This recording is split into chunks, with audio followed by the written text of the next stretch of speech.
Hey, in this video, hey, come on. Hey, come on, I want to show you something. In this video, it's all about how you can make money making videos. Like the one you're watching here, how you can make something like this. Come on. Yeah. No. That's okay. You can still come. It's okay, come on, yeah. No! Hey everybody, Mikey Shattuck here, and we're going to get into how to start freelancing and making videos without needing to waste any time doing free work ever. And I'm going to be teaching you this by showing you how I sold over $100,000 worth in my first year freelancing making videos, and then went on the next year to make over $150,000 in my second year and was able to consistently continue to hit that. My name is Mikey Shattuck, and I'm known as a go-to video and marketing guy in my local town and local region because all of that money was made locally through local connections that I made and through my ability to teach myself digital internet marketing. I'm the creator of the Make Money Making Videos course, and over the past 6 years, I've produced over 1,200 professional videos for all types of amazing clients. I've also gone through over 350 internet marketing courses by all of the greatest gurus out there. So a lot of what you're going to be learning today is going to be whittled down from the greatest knowledge that really is available on the internet that I think anybody could find if you dedicated years and years and years to really find it. So what you're going to learn in this presentation is how to go after the right clients, how to create a social media agency, how to avoid doing free work and start making money immediately, and a new way to build your video portfolio if you don't have one or you think it's pretty weak or it needs to be updated. Why this is important to you now is most of what we have learned about the way to kind of use creative services is wrong, right? Knowing how to price your videos is not the problem. Getting clients is not really that hard, and your videos really don't actually need to be that perfect or incredible, right? You'll know if this training is for you if you're a creative student and you want to make some side money, right? Let's say you're in college, you're in university, and you just want to start kind of getting some clients on the side to be able to make some money. This is definitely for you. If you're tired of seeing other people make money making videos and you want to finally get paid what you're worth, then this is definitely for you. And if you want to make full-time money making videos, then this is 100% for you.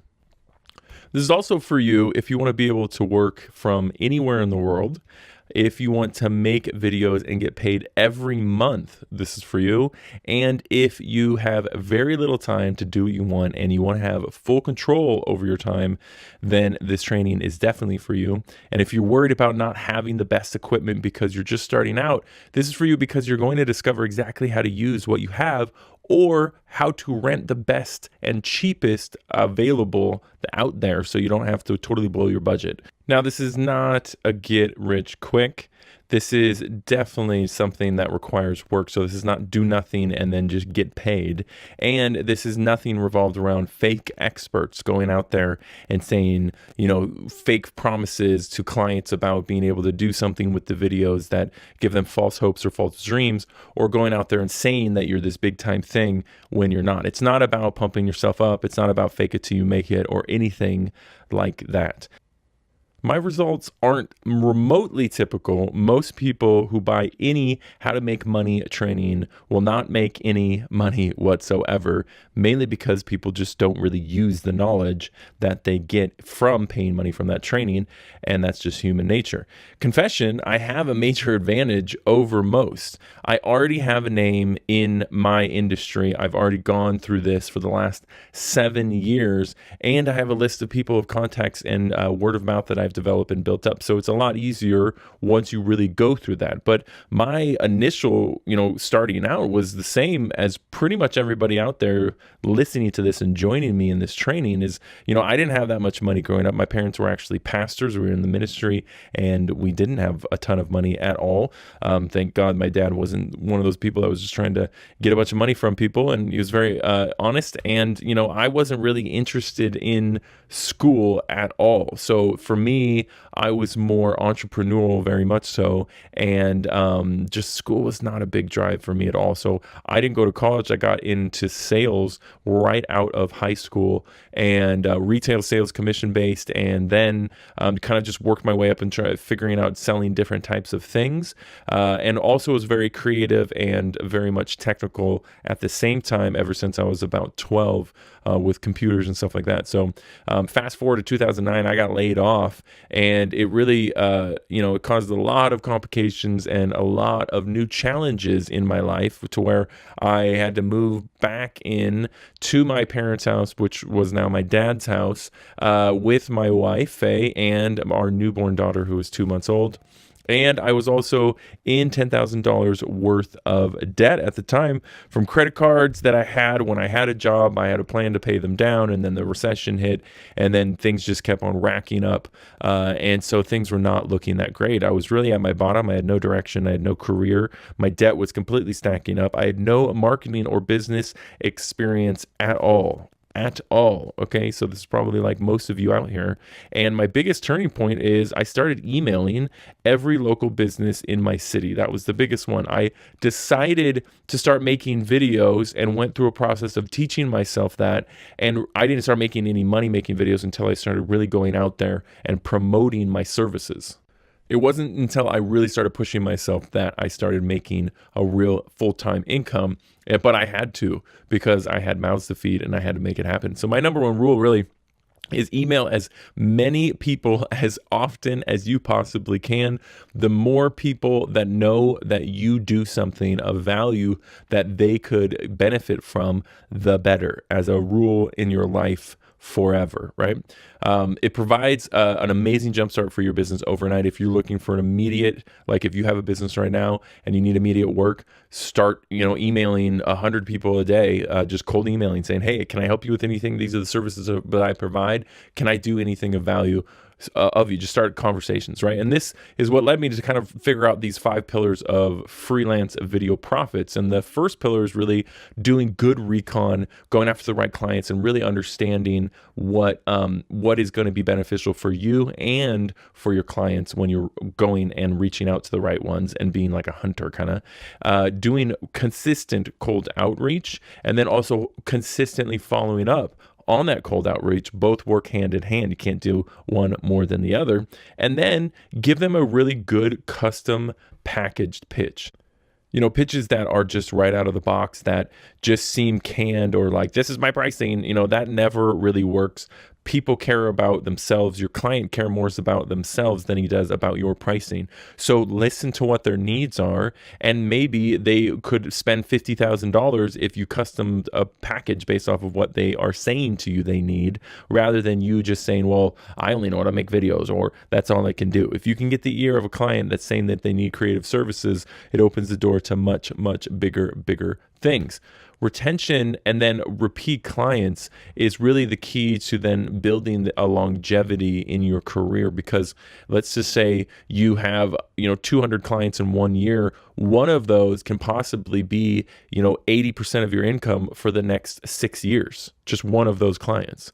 So every year. So you got to realize that there's a lot when it goes into building these relationships, but locally it's actually super easy to do. So I just kind of want to break into a little bit deeper of recon, so you can kind of understand what I mean by what I'm saying here is the 3 critical client qualifying questions. And the first one to really ask is, what type of video do they need? And it's easy. Do they have a video on their homepage? No. First answer is always, if they have a web page and they are trying to get sales from any human, then they should have a video on their homepage. That's just the easiest thing. Why do they need it? Because video will communicate faster and will convince people to buy quicker.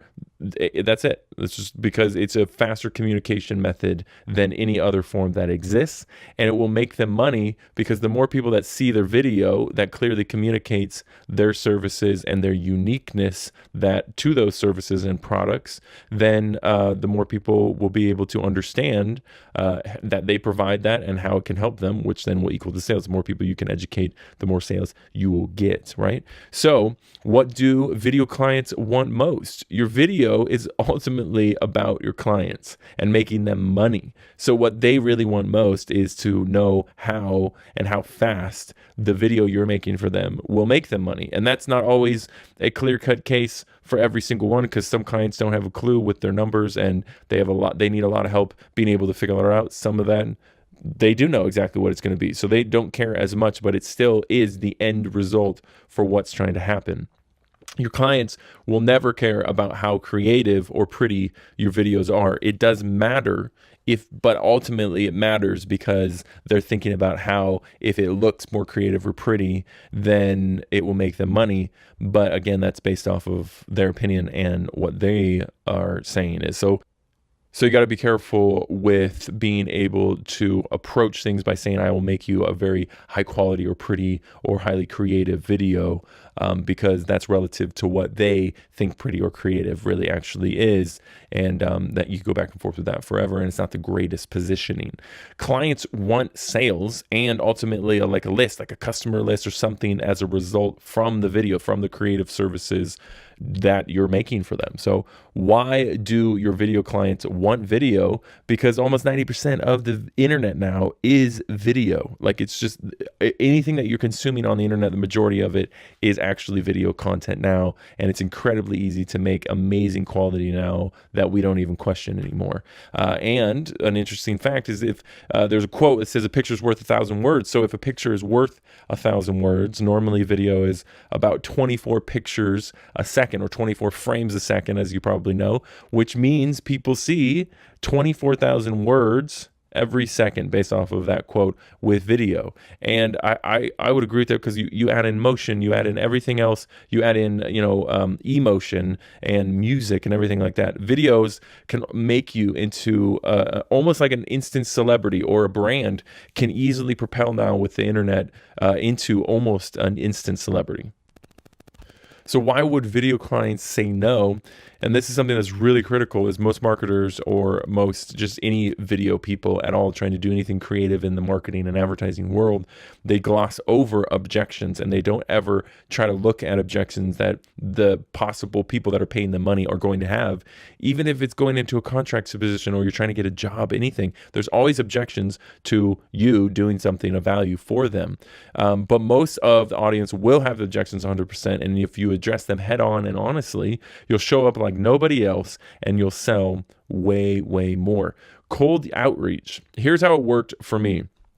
You can send out an email yourself. You can start sending out 100 emails a day yourself very quickly. It's super easy to do. To scale it, you can hire cheap labor. Like in the Philippines, you can outsource labor very cheaply for a couple dollars an hour, and they'll just go send the 100 emails out for you every day, and just go find the local businesses. Or you can buy email lists of all of the businesses locally, and then you can try and do mass cold emailing at once. So then you can try and reach hundreds of thousands of businesses locally at one time, and then be able to kind of fast track getting a bunch of clients. Now, the trick to making it all work is to constantly always prove a return on investment. ROI. If you can prove the work you're doing is making your clients money, then you'll always have a client guaranteed. Get as much control over your clients' marketing channels as soon as possible, as much as you possibly can, because then that gives you access to be able to prove ROI if you possibly can when you get into that position. And that's not something you can do immediately, but it requires building a relationship with most clients to get to that point. Using paid advertising is literally virality. It's how you make things go viral. You can do it super easily, locally, nationally, and globally. Just fuel the content that you're making for clients with just a little bit of paid advertising, and it goes a really long way. Let's have some fun with math real quick. What do you say? Hey, let's say you send 100 emails a day to local businesses around you, and let's say you get one reply back saying, yes, they just like to talk. That's it, right? They just like to talk, okay? And then spent maybe about 1 hour sending 100 cold emails. I could probably send 100 emails in an hour, just going through Yelp or going through, there's so many different local listings of businesses businesses out there. You can just go through, find their email real quick, drop them an email. I mean, you're just cut and pasting the same email to everyone. It's not like you're crafting this like long letter and writing them a book or anything, right?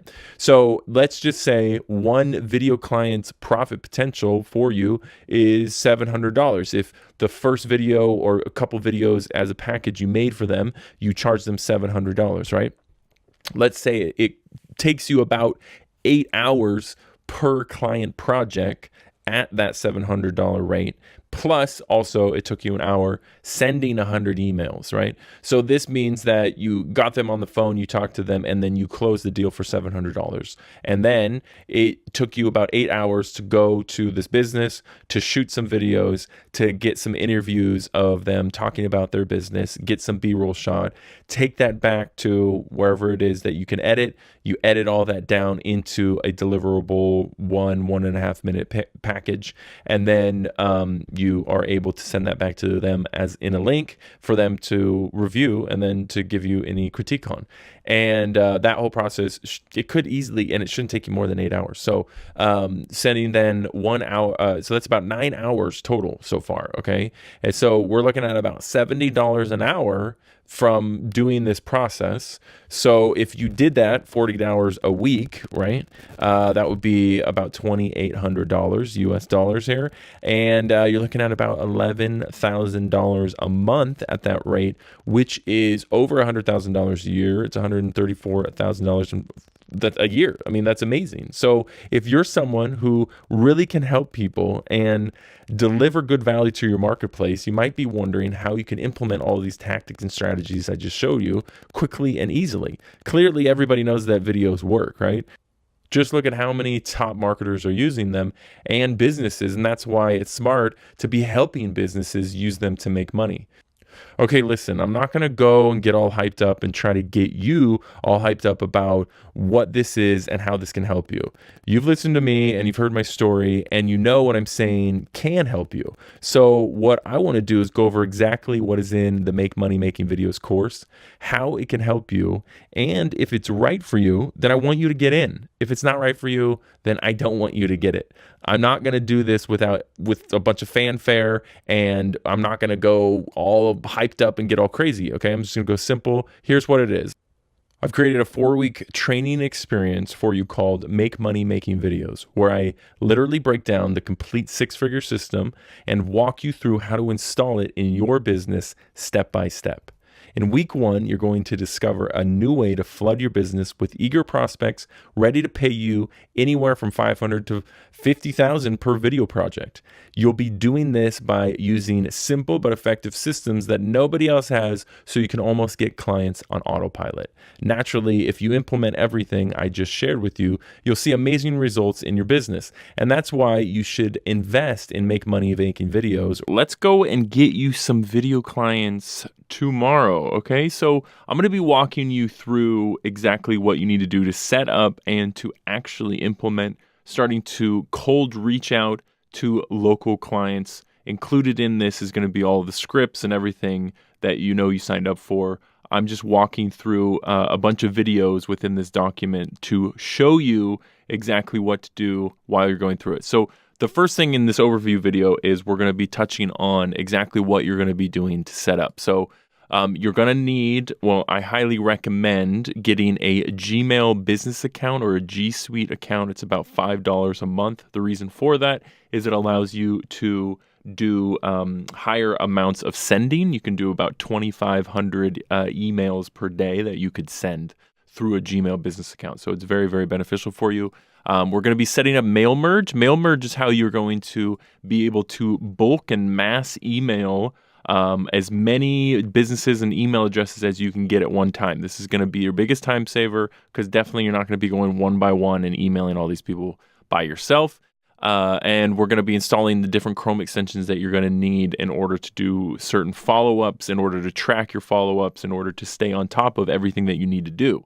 I'm going to help you understand the best ways to find business email addresses local to you, and how to really fast track that as many ways as possible so that you can really start getting connection with clients and hopefully be able to book them in one call or one email. That would be great.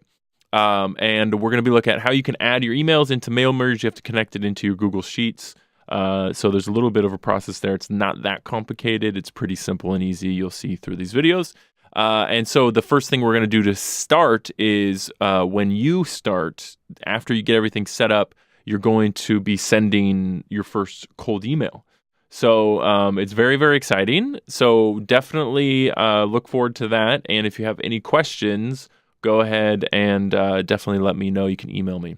So let's jump into the first session, which is the MailMerge training. So MailMerge, as you can see on the screen here, is going to allow you to do something that will save you so much time that you have to really, really invest in this. So you can just Google search for it. It's called Yet Another MailMerge.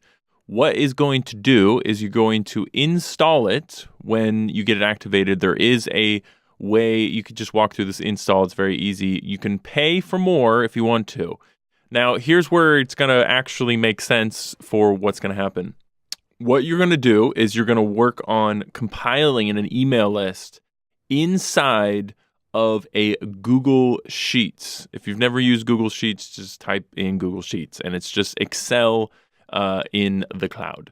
Okay, so once you have a spreadsheet like this that you can then have a list of email addresses on, this is all of the retail marijuana dispensaries and licenses in Oregon. So this is a list that I used a lot to cold email.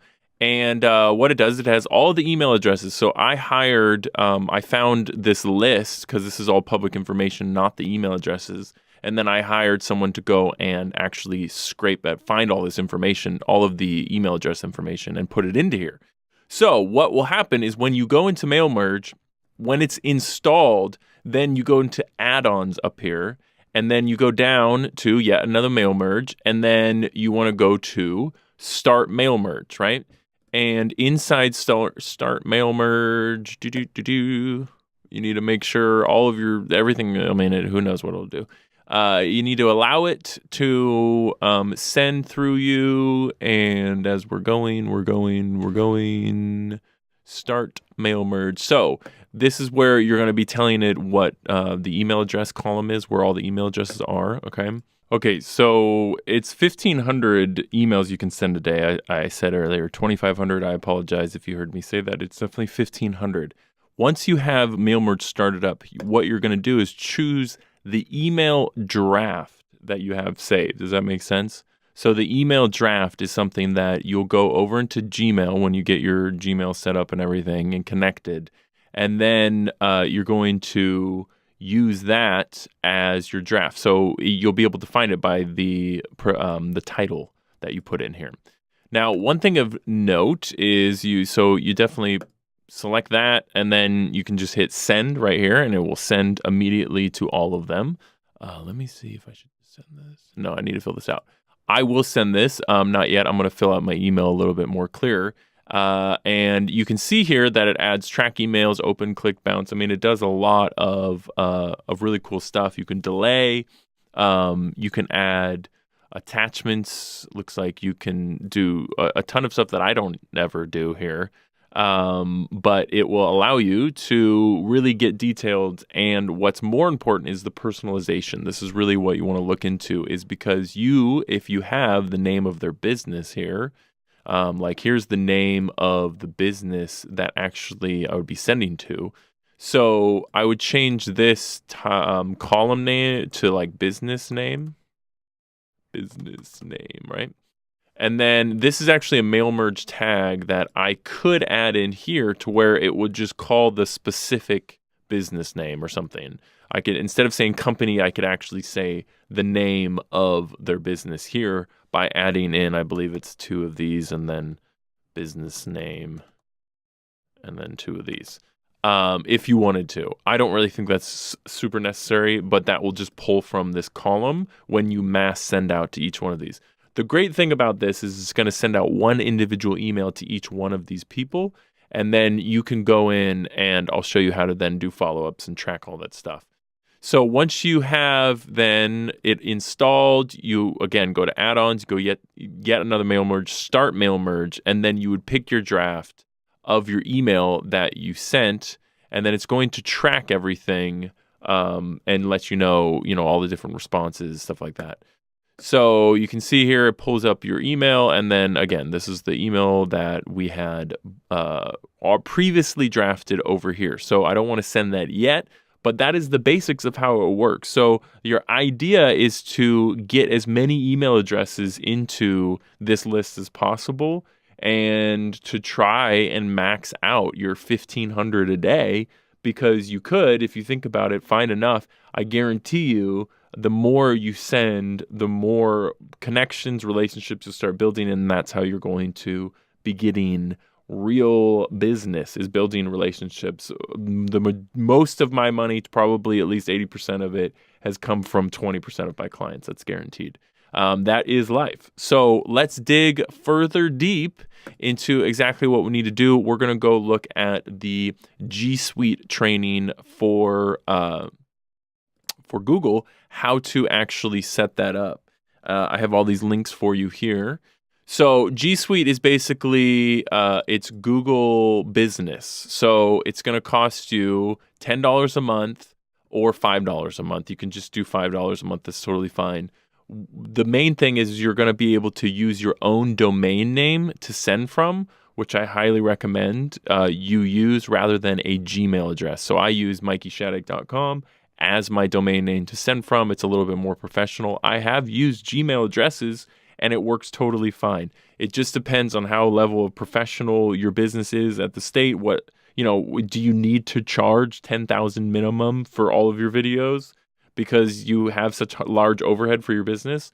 Really just depends. So you can do $5 and get away with that. And then you can go through this process and get everything set up so where you could send from your own domain. I'm not going to go through all of that. If you have questions about that, there's many YouTubes, many things like that. Let me know if you need help further actually getting that set up so that you can go through and be able to send from your own domain name. Right now, if you don't have that already set up, then just use your Gmail if you have a Gmail.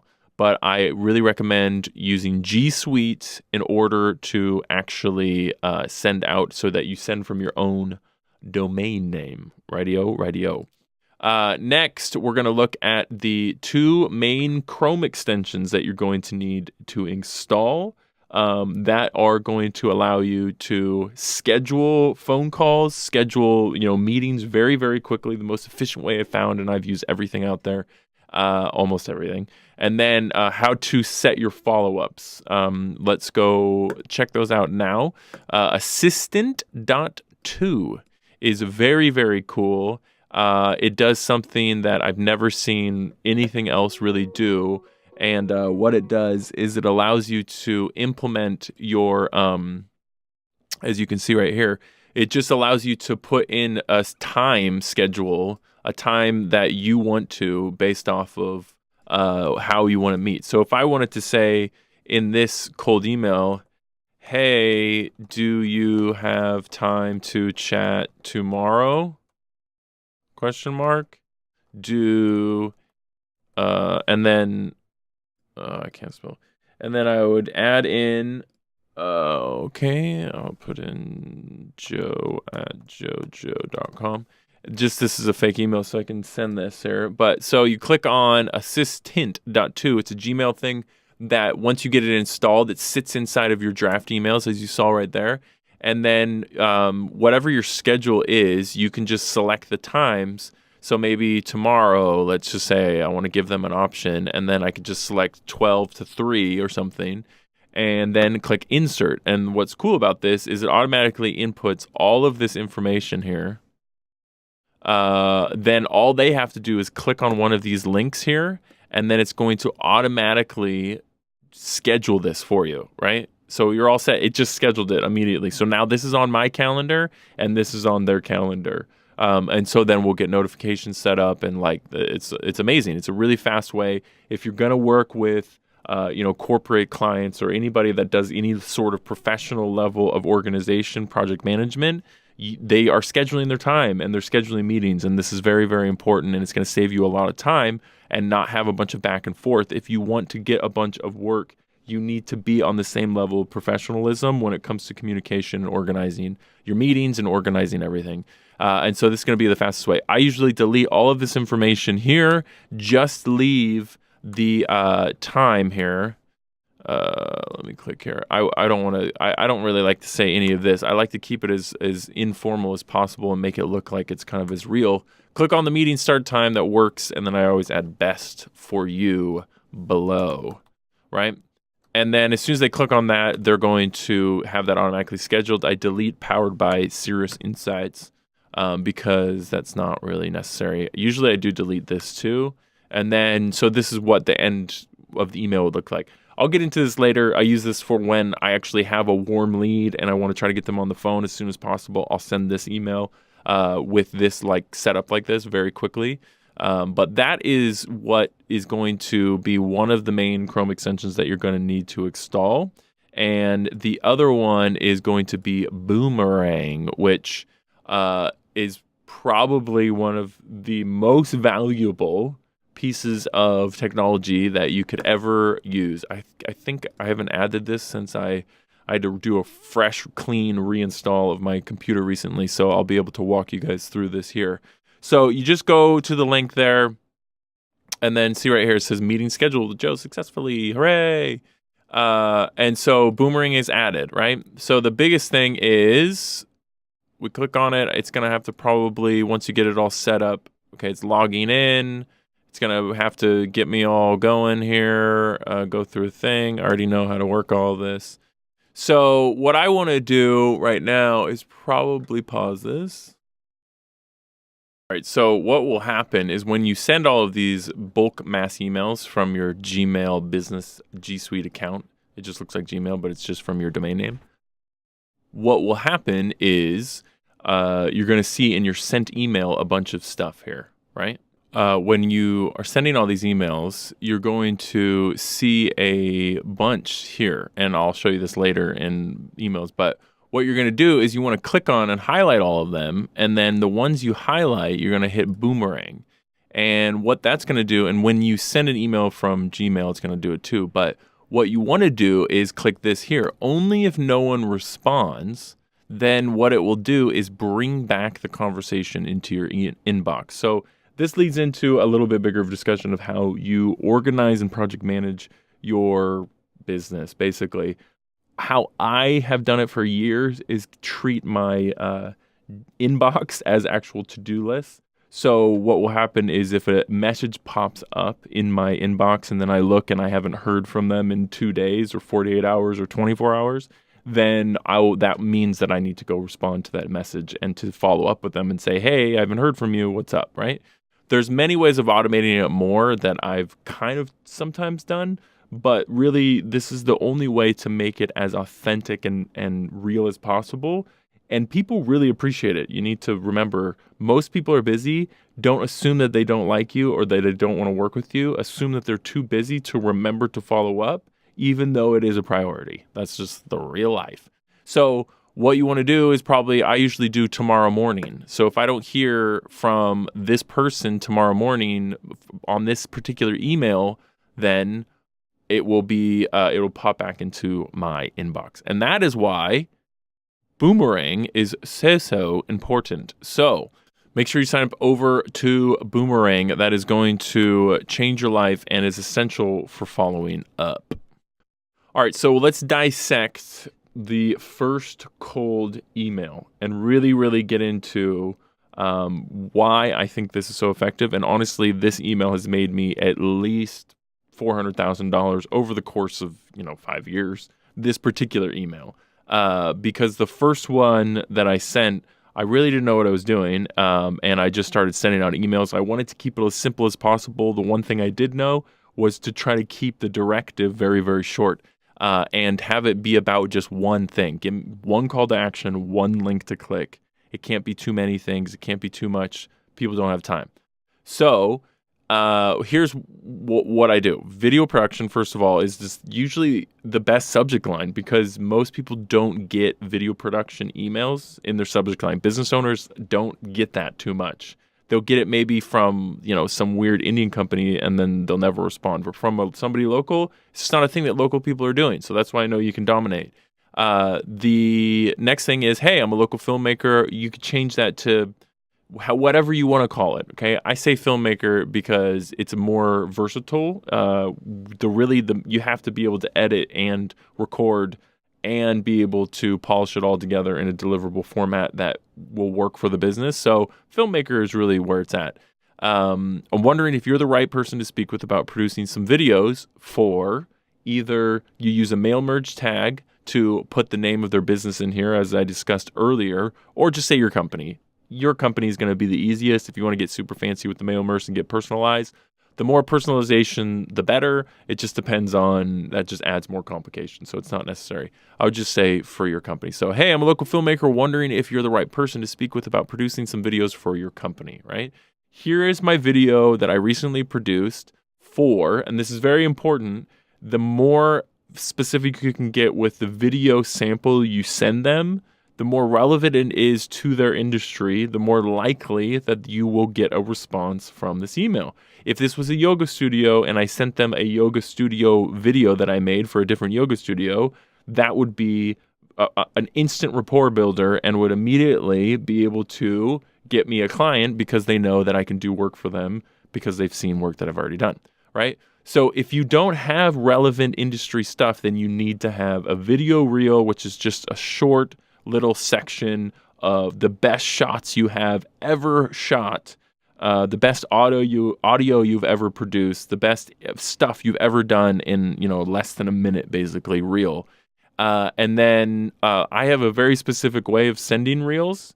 It took me a while to kind of figure this out. Many people do it in different ways. Send them to your website is fantastic. I like to limit, and I think this is actually very effective. And this is a really, really key point that if you try will definitely be worth it. So first of all, you want to put a screenshot of the video that looks like a player, the video player, with the thumbnail and everything in there. And then the link you want to give them, I found two ways of doing it. One way is through YouTube, one way is through Vimeo, and they're very specific. I don't want to send people to a page that has a bunch of other things to look at and a bunch of other things to distract from watching this video. My objection is to send them this link, and then immediately after, the only option they have is to close that window down, and then they're back into the email and they can quickly reply. This, I think, is very, very important because if you send people to a video on a web page that has a bunch of other stuff on it, or not just a direct link to a video, that auto plays if possible, so that if they're on their desktop computer and they click on the link, or the link to the thing, it's going to do this right here. It should start automatically playing. There we go. Okay, so the thing about this is it will play full screen in a new tab. Now, you can do the same thing for YouTube, but I recommend using Vimeo for this purpose to do, just because it allows you to send it at HD, so it'll automatically force the quality to HD. YouTube, you can't do that anymore. It was a thing you used to do. So this is just my reel. And then when you're on mobile as well, the only option you have is just to close the window down, and then you're back into the email. So that is why I believe having this sort of link, and this is the ending that you put on it here.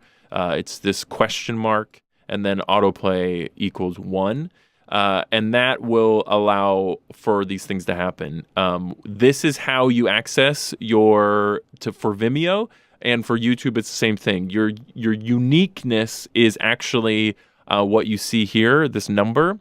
And then what I'm grabbing, and it works the same thing for YouTube, is you grab the embed code of the video. So if I go to this video, and then I actually don't do autoplay. Here we go. If I go to the actual video, works the same thing on YouTube. You go to where you're going to go share it. And then if you grab your embed code here, you see the link inside the embed code is really, you can grab this, and that's the direct link to your video here.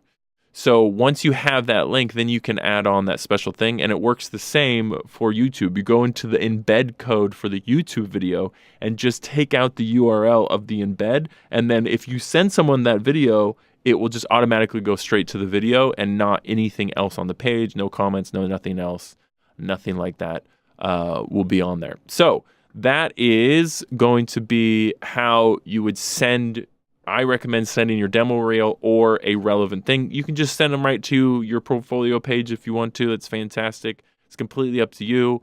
I'm all about trying to get as much direction and immediate contact back as possible.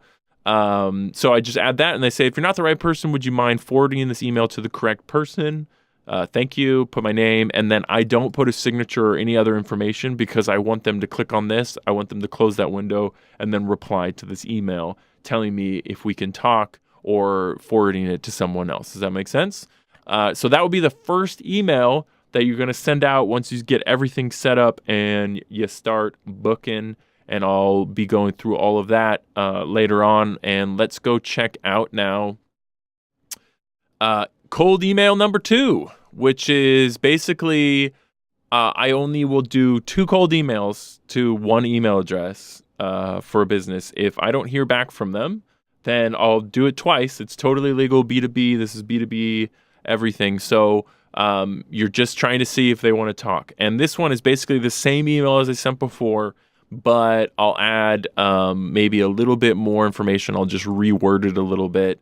And again, just try to get them to contact me back and talk to me. Did same exact scenario, right? For when they do reply, after that, if I don't hear back from them, then I'm not going to try to keep pursuing them because that's called spamming. So we don't want to spam anyone.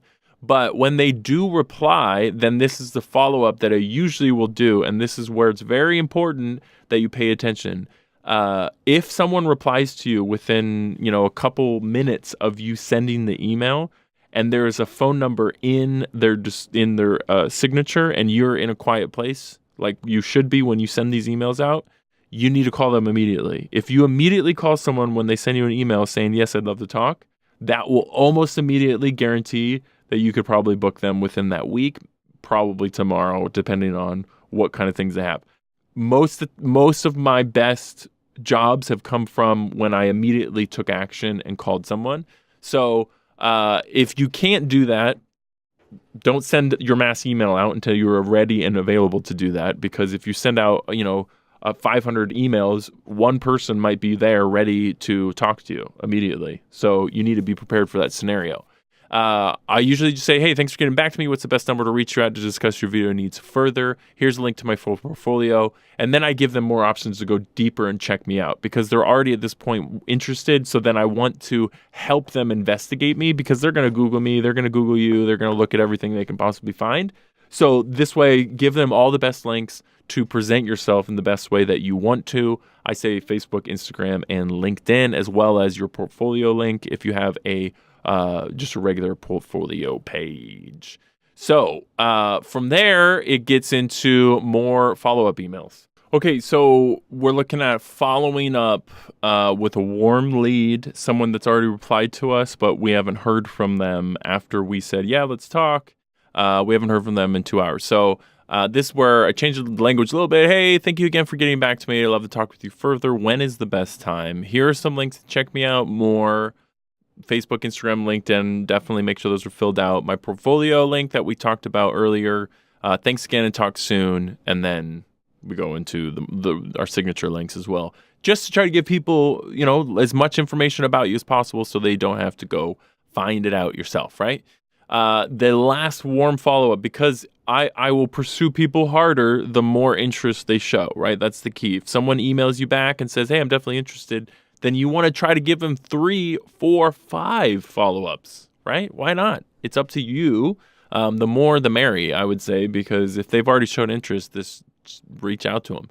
Hey, checking back with you to see if you're still interested in talking about video production for your business. I'd love to talk with you further. When's a good time? Thanks again. Talk soon, right? I could say reply back and let me know, but that's kind of obvious. But it's just trying to follow up with them again. So this is then where we get into then they have replied to your first warm follow-up email, and now they're a hot lead, and you need to get them on the phone and move your relationship to the next phase to try to close them, basically, and figure out how you can help service them. So this is, if they reply with a date and time, that's great. If they don't, then give a suggestion. If they say, I'd love to talk, tomorrow's good, right? Then you would say, hey, definitely use their name. Okay, great. Thanks for, okay, great. Thanks, whatever. Click on the meeting start time that works best for you. So this is where the assistant dot two this is where the assistant dot two comes in and really comes into play for you being able to send your actual emails like this, and then they can just click on a time and then immediately go back and have that scheduled, and then you don't have to follow up with them anymore. So you definitely want to make sure you're utilizing this as much as possible, right? Now, if you haven't heard from them, it's just the same email. You just send it again in 24 hours saying, hey, do you have time to talk? I'm ready to go. It should look like something like that in your Gmail. And then lastly, send them another one. I mean, use 3 email follow-ups for every level of reply you get back for sure. Just saying, hey, just checking back in with you. I don't want to waste your time. I want to see if you want to talk further. Go from there. And so every time you send an email, you're going into Boomerang and you're setting those to reply. And so you're going to then hopefully every day get emails popping back into your inbox saying, hey, you need to follow up with this email because it's unread in your inbox, right?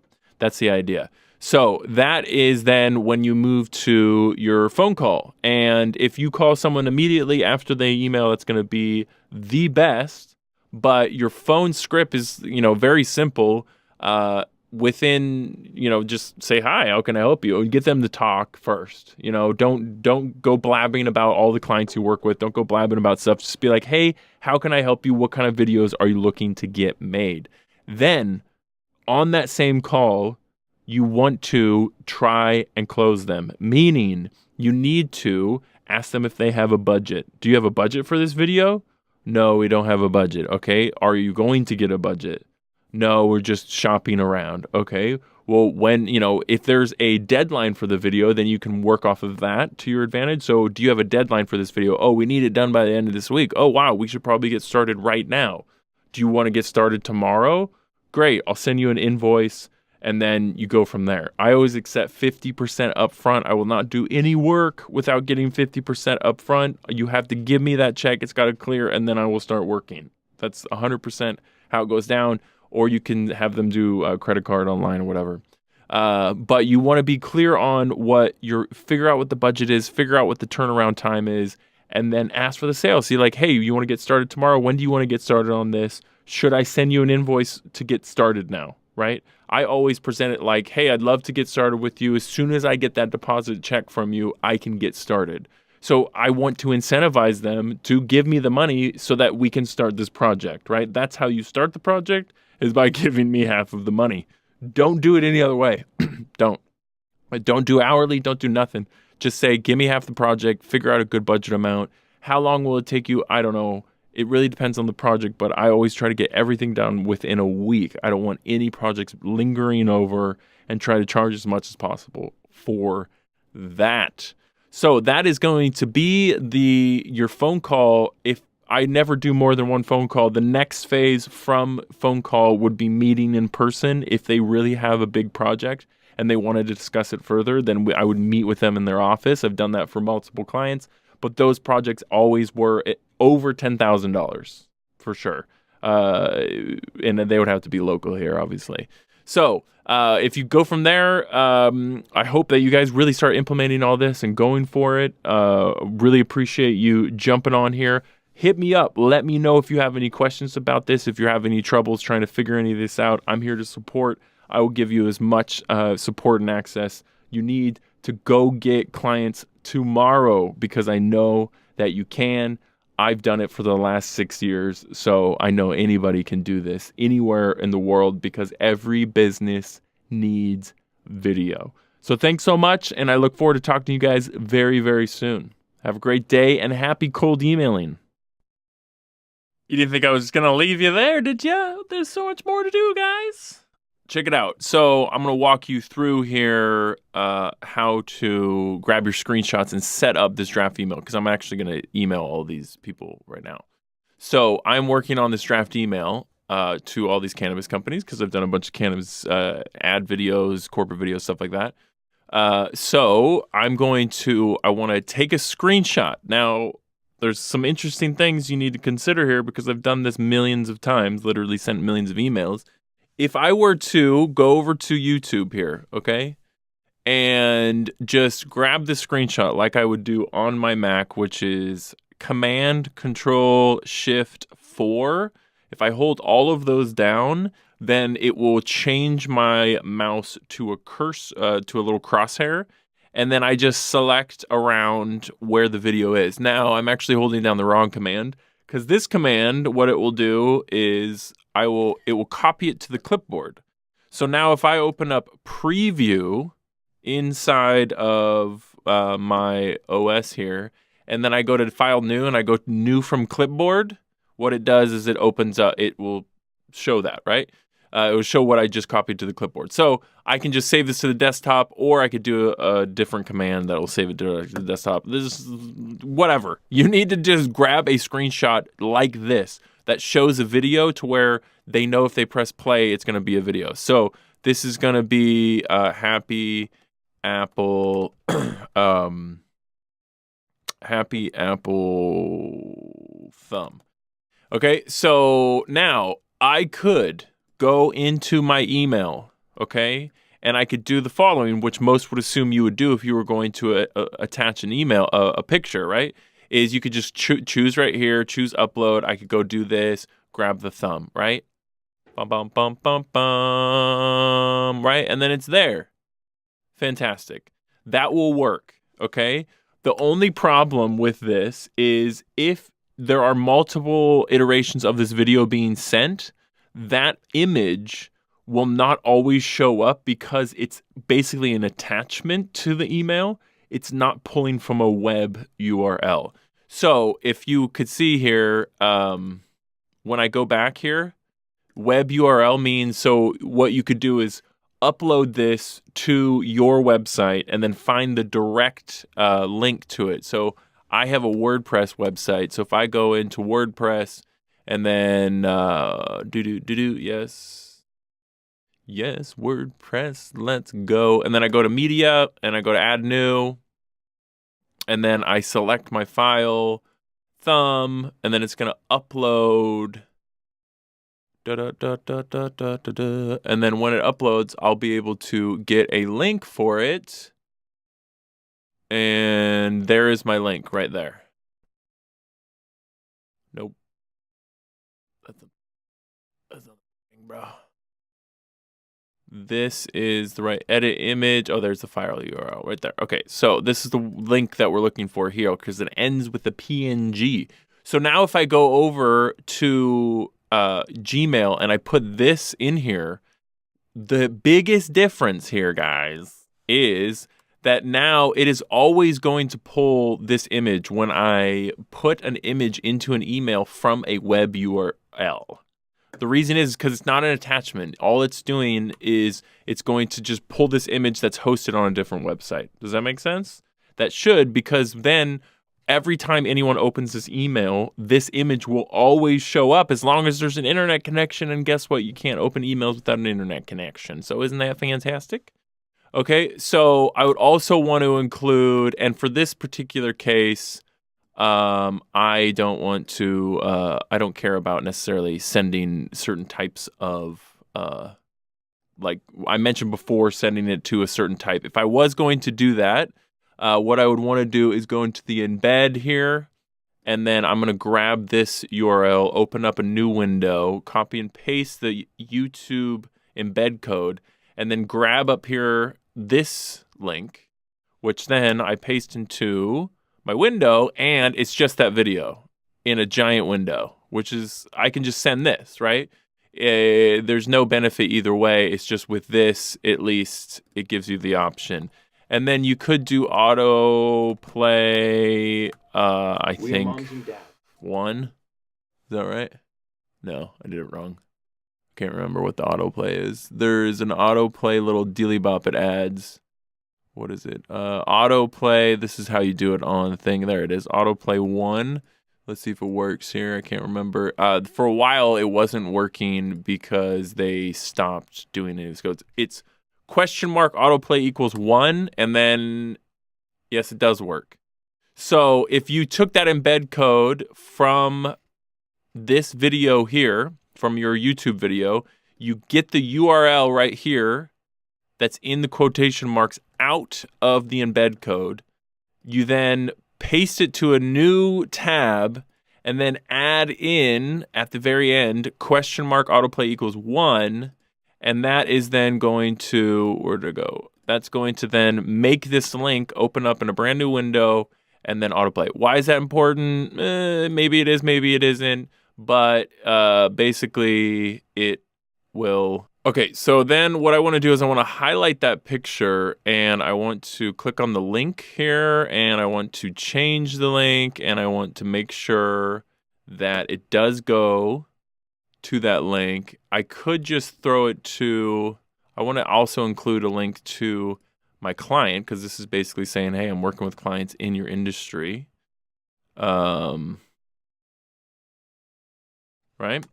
And then I'm going to go through and grab some more links for other places like Happy Apple. Oh, no.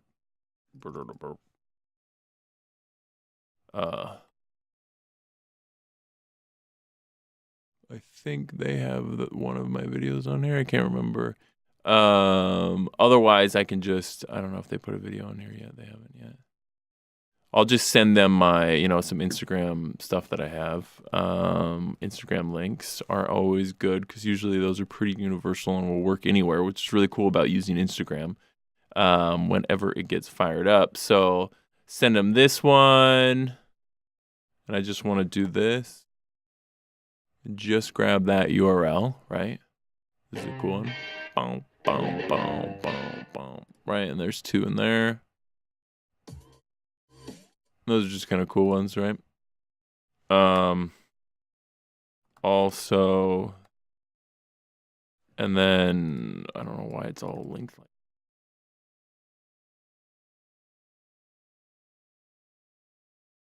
Whoa.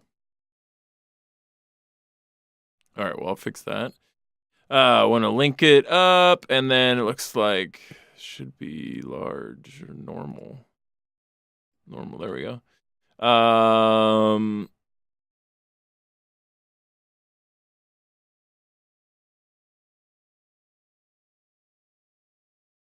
Okay, thank you, Mikey. Yep. And then I like my little peace sign emoji guy. Super cool. Hey, I'm a local filmmaker working with Northwest Cannabis Companies.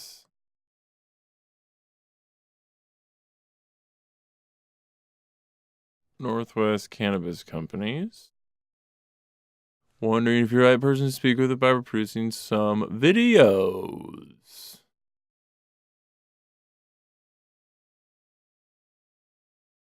Here's a video I recently produced. Okay, so we're going to get rid of this. And that all looks pretty good. If they click on that, it's going to go to that. It's going to go to that. Okay, so we want to save that, right? Is it saved? Pretty sure it's saved. Automatically saves. Okay, so now when we go over here, let's refresh this screen. We're going to grab, it's usually the first one in order. Yeah, so it's this one. So we want to grab this one. And then, what's going on? What's up, bro? Okay. Just start her up again. And okay, let's go find it.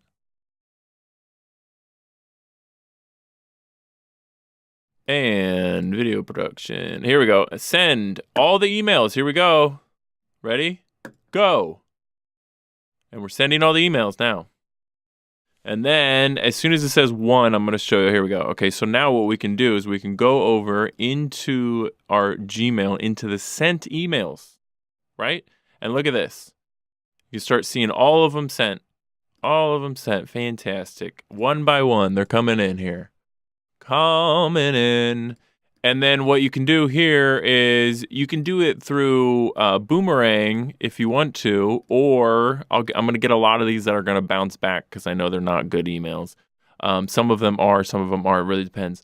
But what this will do is it will give you some specifics on how you can follow up and track, or you can come into here and as you're seeing them come in, you can just select them and then go like this. See, I'm getting ones bounce back already. Just do that and then Boomerang. Where's my Boomerang? Boomerang should be there.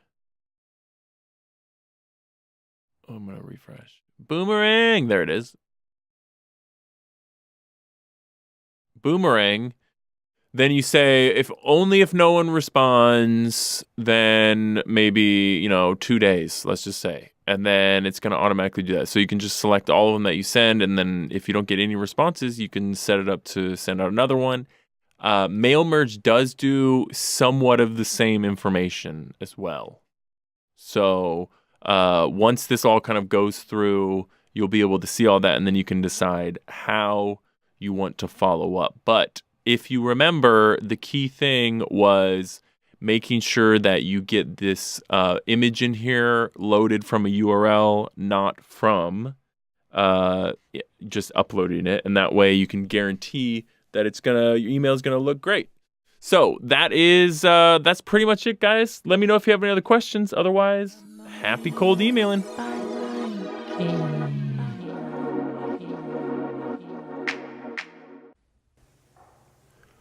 Hello and welcome. Thank you so much for joining me in this training where we are going to be covering the 6-figure video creator business model that I started out with called the Connector.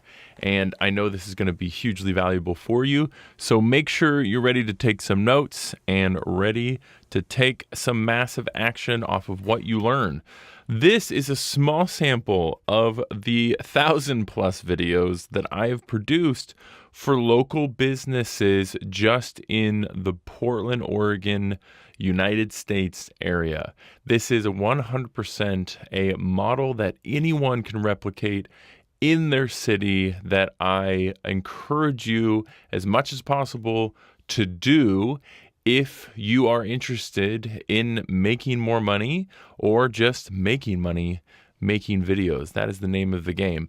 I have charged so many different rates for the same videos. Some videos were more work, some videos were less. During the last 5+ years or more, since 2009, depending on when you're watching this. And really, the idea is you need to start making as many as possible and getting out there. And I'll get into that a little bit more later. The first thing is, if you haven't tried to get video clients, then you're not really going to understand a whole lot. So you have to understand the struggle of really what it takes to get video clients. Obviously, if this is your first time going, your questions will be answered as far as what to do and how to do it. But this training is really going to be the most beneficial for people that have already gone out there, have gotten video clients, and then continue to struggle to get those video clients, if that makes sense. So that's why I really want to connect with you on is you can easily get clients out there, but the continual is really where it is at. And that's what you need to focus on, because the process that it took me to understand was a lot of hardship. I had to build, I built a family. I didn't have to build a family, but I couldn't get a job. I was going through the recession at the time, and I had a baby girl and I had a family, and I had to move back into my parents' house because I got laid off from my job. So starting a video production company for me was something that I wanted to do, but plus I had to make money from the beginning. I didn't go to school. I just just went onto YouTube and started hustling, and started cold calling, cold emailing, working any relationship that I had, and took people through what I now know, which I didn't fully understand what I was doing back then, but I did a little bit, which is this ladder. And this ladder and slide is a representation of something that you can start doing. If you're starting from scratch, then this is exactly what I did. All right. I started literally, I'll find the email one day and show it to you. But I would start just myself. I would cold email 100 local businesses a day. I'll get into the types of businesses and things, but I gave myself a goal. I need to send 100 cold emails a day. This was before I knew anything about outsourcing or anything about getting any of that management done somewhere else. And I was like, I know the one thing about advertising and marketing is I have to come in with such an incredible offer that people question its legitimacy, basically, because they're like, well, how can that possibly be true? So I offered $250 for an HD quality video. This was 2009, 2008. A 1 minute video. I'll come to wherever you're at. We'll film, edit it within 24 hours, right? And then I just started emailing as many people as possible. And I started getting responses, but then what I realized is, like, I had one company, I would get them to pay me half up front and half at the end. So you have to pay me $125 up front, and then I'll start working on the video, and then I'll get the $125 on the back end. And then some companies, they, like, one paid me the upfront check, and then I kept on following up, and they just never got back to me on starting to film, which was crazy. So they just gave me $125. But what I quickly learned is how to sell video production through this process, because a lot of people were interested. So I got to talk a lot about it more.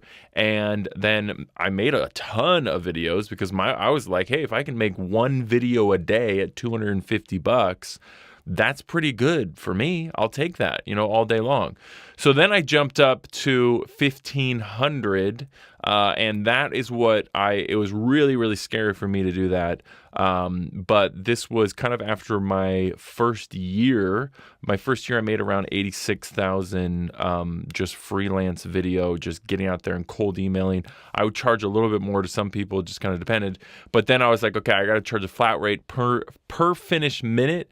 At that time, I wasn't really aware that people would charge hourly, and I didn't really know how to do that. And so I just charged per finished minute. 1,500 was the best that I could figure for how much time it took and stuff like that. So sometimes I still do charge 1,500 if it's like a friend or something, and I really just want to I'll bust something out quick that'll look good, but make it worth my time.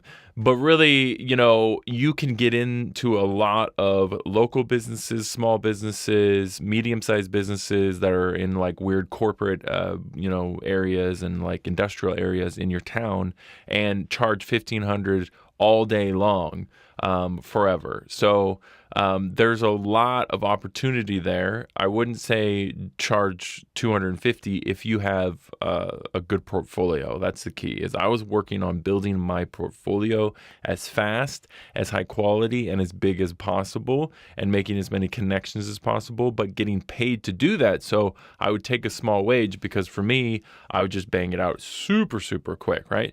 Then I jumped up to $5,000, and I started incorporating motion graphics and teaching myself After Effects and animation, because to me, I was always trying to justify raising the prices on what I was charging to myself, so that I felt better about it and I felt more confident in producing something that was high value. But that's not necessarily always the case. Of some clients, it doesn't really matter, if they have a bunch of bells and whistles on it or how super amazing it looks. They only care about if it, makes sales and makes money. And that's what we'll get to down later down the road here. And now basically I don't do anything less than 10 grand. And most of the time it becomes packages, because that's really like how how you can do it is you could get in the door at the bottom of the ladder at $250, do one video for $250, and then pitch that company a package of videos for all of their social media channels for, for 3 months of content or 2 months, however we want to do it, but for like 10 grand or 15 grand. So you'll do like a 2-day shoot, film a bunch of stuff, get a bunch of content together, and then package that up and then deliver it, or you could even help them deliver, whatever you want to do. And then you can charge easily 5 figures for that because it's hugely valuable, and companies need to be looking ahead. They need a bunch of content, and the only problem is cash flow. Not a lot of businesses have big cash flow sitting around to be able to pay that much upfront. I always do half and half. So whatever the price is, I always get half up front and then half in the end. And I don't start any work until half and half. Now, this is changing and is what I want you guys to start really focusing on, as well as no matter where you're at, is always trying to get that recurring income, because recurring income is how the money comes down the slide to you. And recurring income comes from certain types of businesses that have high lifetime value. And that's very important to understand and to do, because high lifetime value is based around, do they have a lot of customers coming in that are giving them a lot of money and that are worth a lot in the long run? So dentists, orthodontists, chiropractors, those types of things. And there's other, landscapers, luxury kind of landscaping, these types of things, where a customer is worth a lot of money over a long period of time, is the ideal clients to go to. But the only way to really get recurring money is to then prove that the content and services that you are doing is making them money. That is part of the service that you're offering. So that gets into a little bit more deeper kind of just marketing and advanced knowledge, but that is the golden ticket for you to continue to make money making videos and build a successful career coming from that foundation, because people need good quality video and photo content, which now I'm sure all of you could take a great photo if you really had to, if you know how to work a camera already, right? And so what this does do is it gives you 100% control over your time, like I have, because I have recurring income, I have flat fee income, and I have multiple other business models that you have seen already in the 6-figure video creator framework. All of those other business models I have running, and it's all foundationally based off of making videos. And these multiple income streams allow for growth as much or as little as I want to, but they're constantly running and constantly going. All of this came from getting paid to learn, because I went out there and started at $250 and then worked my way up into getting to the point to where I could charge a lot. But I got taught After Effects because I pitched a client, hey, I'll do an animated video. And then from there, now I have a lifetime skill of, now I can say I'm an animator and a motion graphics designer, because I've produced hundreds of motion graphics videos and animations, but for businesses, not for just my personal use, and got paid to do them, which is fantastic. These skills then are evergreen, because when I started out from editing audio as a kid, and then that worked into editing video. So all of this then transcends into each other, and actually they all complement each other very well. So all of the skills that you learn when you start advancing yourself in being able to make and market content, not just make the content, but market it, is really, really important. And just to cover, the old mentality is make one piece of content, right? And then that's what the client pays you for. The client is then responsible for figuring out how to use the internet to best utilize that one piece of content that you, the video person, are making. They still need the expert video person to make the content, right? But they don't know the strategy in order to properly distribute that content on the internet to the closest customers. That's where you come into play with the new focus of not just making one piece, but packaging one shoot into multiple formats and to multiple variations for your clients that allows you to charge more or allows you to set up recurring payment plans with them to where then you can constantly get money from them and have flexibility of freedom in what you're doing creatively. Because my clients don't tell me what to make. I come in there and make it. They don't get to say, no, this is how I want you to do it. They get to look at it with me, but I always have a clear relationship established with them so that there's freedom for me to come in there and it's not this super, super tight, you got to do this or we're sticking to a script, okay? Because that's not how it works for local businesses. They need authenticity. So the connector video creator business model works very simply by focusing on the business bio video. All businesses need to be able to explain what they do within a couple sentences of starting out, and then a 20 to 30 second video for sure. Every business needs a 20 to 30 second video that clearly explains everything about them on their homepage of their website. If you have clients now and you go to their homepage and they don't have a short business bio video, you can immediately call them and pitch that to them because that is insanely important.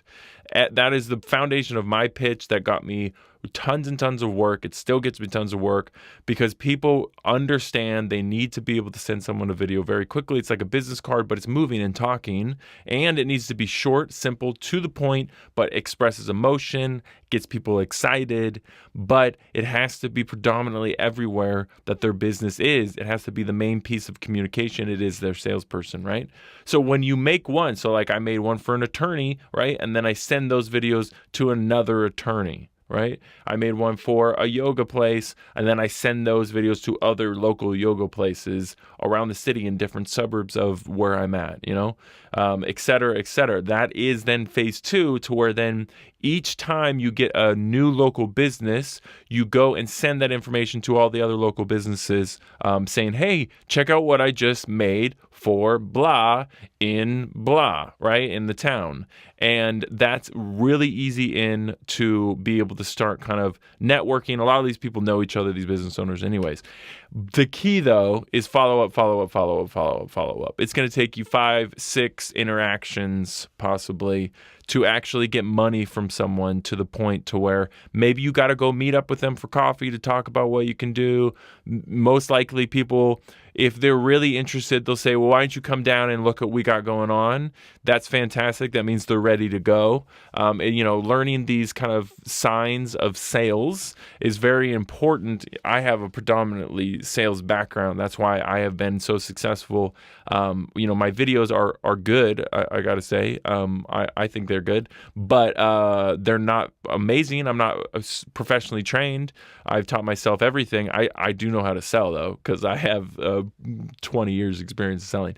So follow up is the key, and looking at the signs of when they're ready, and just constantly being engaged and constantly trying to be as helpful and learning as much about their business as possible and giving great ideas is always helpful in that follow-up, because you can't always just be like, hey, are you ready to make a video? Hey, you need to be giving them information and keeping engaged with them on a colleague level, to where they look at you not as just someone that can do a service with a tool, but is an invaluable asset and a colleague that can help me not just make great content, but then actually put that content out there and make money.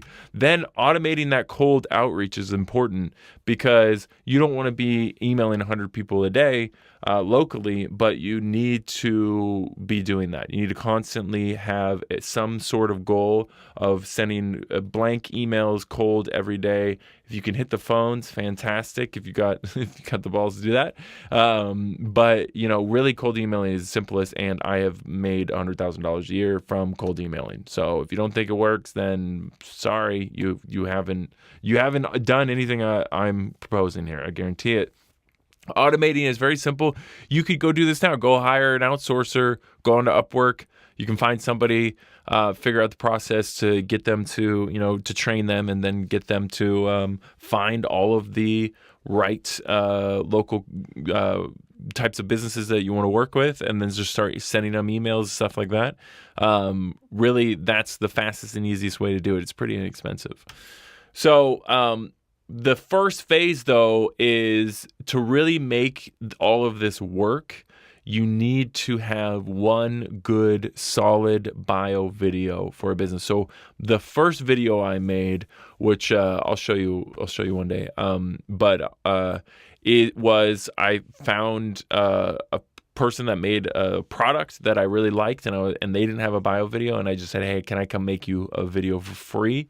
I want to make this just a little bio video, kind of documentary style.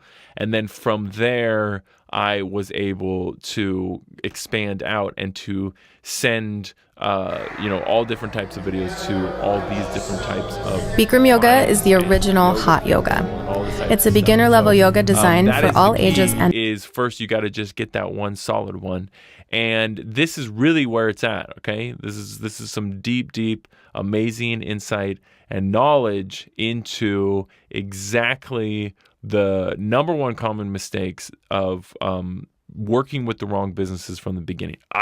I started out by cold emailing marketing agencies and web development agencies because my number one focus was going after businesses with clients already that need video services.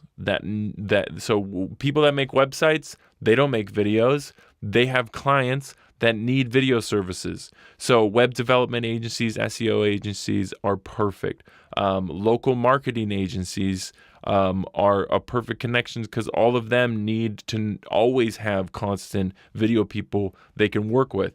There's all different levels of local marketing agencies. I can tell you right now that one of my biggest clients that I've had for 5 years since the beginning, one of my first cold emails out, it was a marketing agency. It just was the right time. They were ready to go. They had a niche of marketing that they were doing, and got me tons and tons of work. It was incredible. So there's a lot of huge potential out there because there's smart people out there that are doing things. And then the other ones get into the high lifetime customer value, high lifetime value for when people come in, they pay a lot of money, and they'll continue to do that over a long time. Consultants, chiropractors, dentists, cosmetic surgeons, massage, small gyms, salons, spas, attorneys, e-commerce companies. That's just examples of probably some of the best out there that you should be really focusing and going for when you want to get the most money consistently for the longest run from businesses right next door to you. You don't have to make it too hard. You just got to be able to understand their business, understand how you need to figure out how to prove that your videos you're making for them are going to make them money, and then how to help them understand constantly how it is improving what they're doing, right? And that's really part of, you could just go make videos, or you could really try to help businesses through making videos. And that's really what the focus is make money making videos. It's not about putting stuff out there and then just hoping and wishing that you become a YouTube star, obviously. So moving on from here. All right, welcome to the Video Buyer's Guide. This guide is designed for you to understand how I've been making money making videos for the past 6 years, and how you can apply this equipment to make money, and how you can apply my experience and knowledge that I'll be giving you behind why I think this is the best gear that you should choose no matter what you're trying to do. If you're trying to be a business owner and create videos, or make an in-house team for your company, or you're an entrepreneur and you're looking to do videos for e-commerce or Amazon FBA, this guide's going to work for all of them, but it comes from the basis of I do heavy client-based service work at a very high level, and I do hundreds and hundreds and hundreds of videos for clients. So it's from a perspective of if you're looking to take your brand, no matter what industry you're in, to the next level, this is the equipment that you should use. So the first thing is there are some prerequisites, meaning the only way you'll be able to use any of this equipment is if you have a computer that will actually allow you to. This laptop that you're looking at here, it's the 15-inch MacBook Pro with the specs fully to the max as much as you can, so you have enough storage capacity and you have the biggest processor. That is really required. Either this or a new iMac, I'm sorry, but in order to actually edit quickly, really high quality 4K footage, really large files, you need to have the best possible computer. I'll get into that a lot more later, but it's only going to make your rendering time, the amount of time that it takes to actually, export your video, so much longer if you don't have a fast computer. So that is going to be really a prerequisite for really anything that you want to do creatively. If you're trying to really do, graphic design or anything, you need a fast computer as well. So making content requires having the fastest possible laptop or iMac or desktop. I'm not a PC guy. I switched to Mac a long time ago because of viruses, and Mac is, I think, a much more efficient machine. That's why I choose it. But we'll get into that a little bit later as well. But for sure, you have to have a fast laptop. The next thing we're looking at is kit number 1, and this kit is based off of the Sony A9. Again, the show notes in the description list all of this out, so you can go click over and check those out. This is a good bundle. It's gonna knock you back a pretty penny, but the reason why this camera I think is so incredible is because the low light ability. And I will tell you right now, your greatest weakness when it comes to producing the highest quality videos and the highest visually stimulating, the most interesting video will be battling low light. Our phones can only really reach a certain level. That's why when you do videos at night, they usually look grainy. Low light is one of the hardest things because you need to try to get as much light in there, and with small image sensors, so small amounts of light can only go in here because that's all it can capture at one time. On bigger cameras, movie cameras, the amount of light they can capture is a lot larger, so when it comes to low light, you can have a clean black. This Sony A9 camera that we're looking at here is going to be one of the greatest I've seen for a run and gun. You can hold it in your hand and shoot incredible footage. I will show you right now real quickly a couple quick snaps that I did in LA a couple weeks back that from this A9 camera. It's incredible. Check this out.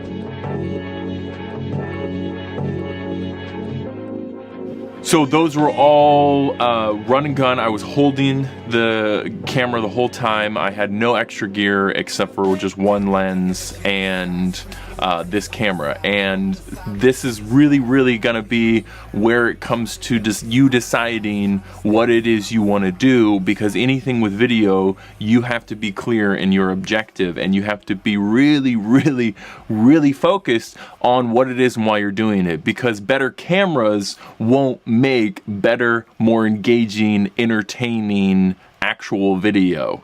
The camera will just make anything you actually shoot look beautiful as long as it's in focus and it's properly exposed and composed in a pleasing manner to your eye. So this is really where it comes down to. I honestly believe that this camera, if you got it and the autofocus on it is so incredible that you can start immediately shooting things on the auto setting. And this is what I'm looking for, is I'm looking for gear constantly that has such a minimal amount of learning curve to it, so that I can start just shooting beautiful stuff and not have to think about, you know, anything about having to do it. Now, I've been using gear a long time. I am a techie, if you want to call it, but so I can pick up things pretty quick is what I'm saying. Most of you out there on YouTube, I think, can pick up things pretty quick as well. That's why you're on YouTube YouTube watching videos like this one. This camera is, there's ones below it, and the biggest difference is just the low light. So you can get by without having to do low light situations, but honestly, if you can do amazing low light, it just adds so much more variety into everything that you create, no matter what it is. A product shot, if you can get a beautiful product shot at night, that's so much more interesting than boring day shots. I mean, it's just kind of the way you got to think about things when it comes to what are your objectives. This camera also does amazing photos just on the auto setting, and I mean I'm only talking about the auto setting, which is something that you should never use on a camera. You should always go manual.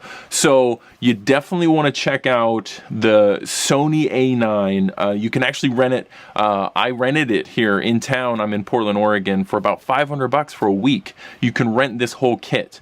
A little quick tip here: most professional filmmakers don't buy a bunch of gear, they just rent it once they get a big job. So that's something that I'll help you figure out if you keep watching and stay tuned. All right, once you got good video that you are confident, like you have a piece of equipment that you are confident that can just shoot beautiful shots no matter where you are, and you can make that happen by looking in the screen and liking what you see, you have to have sound. Otherwise, it's a silent movie, and those aren't very popular anymore for a reason.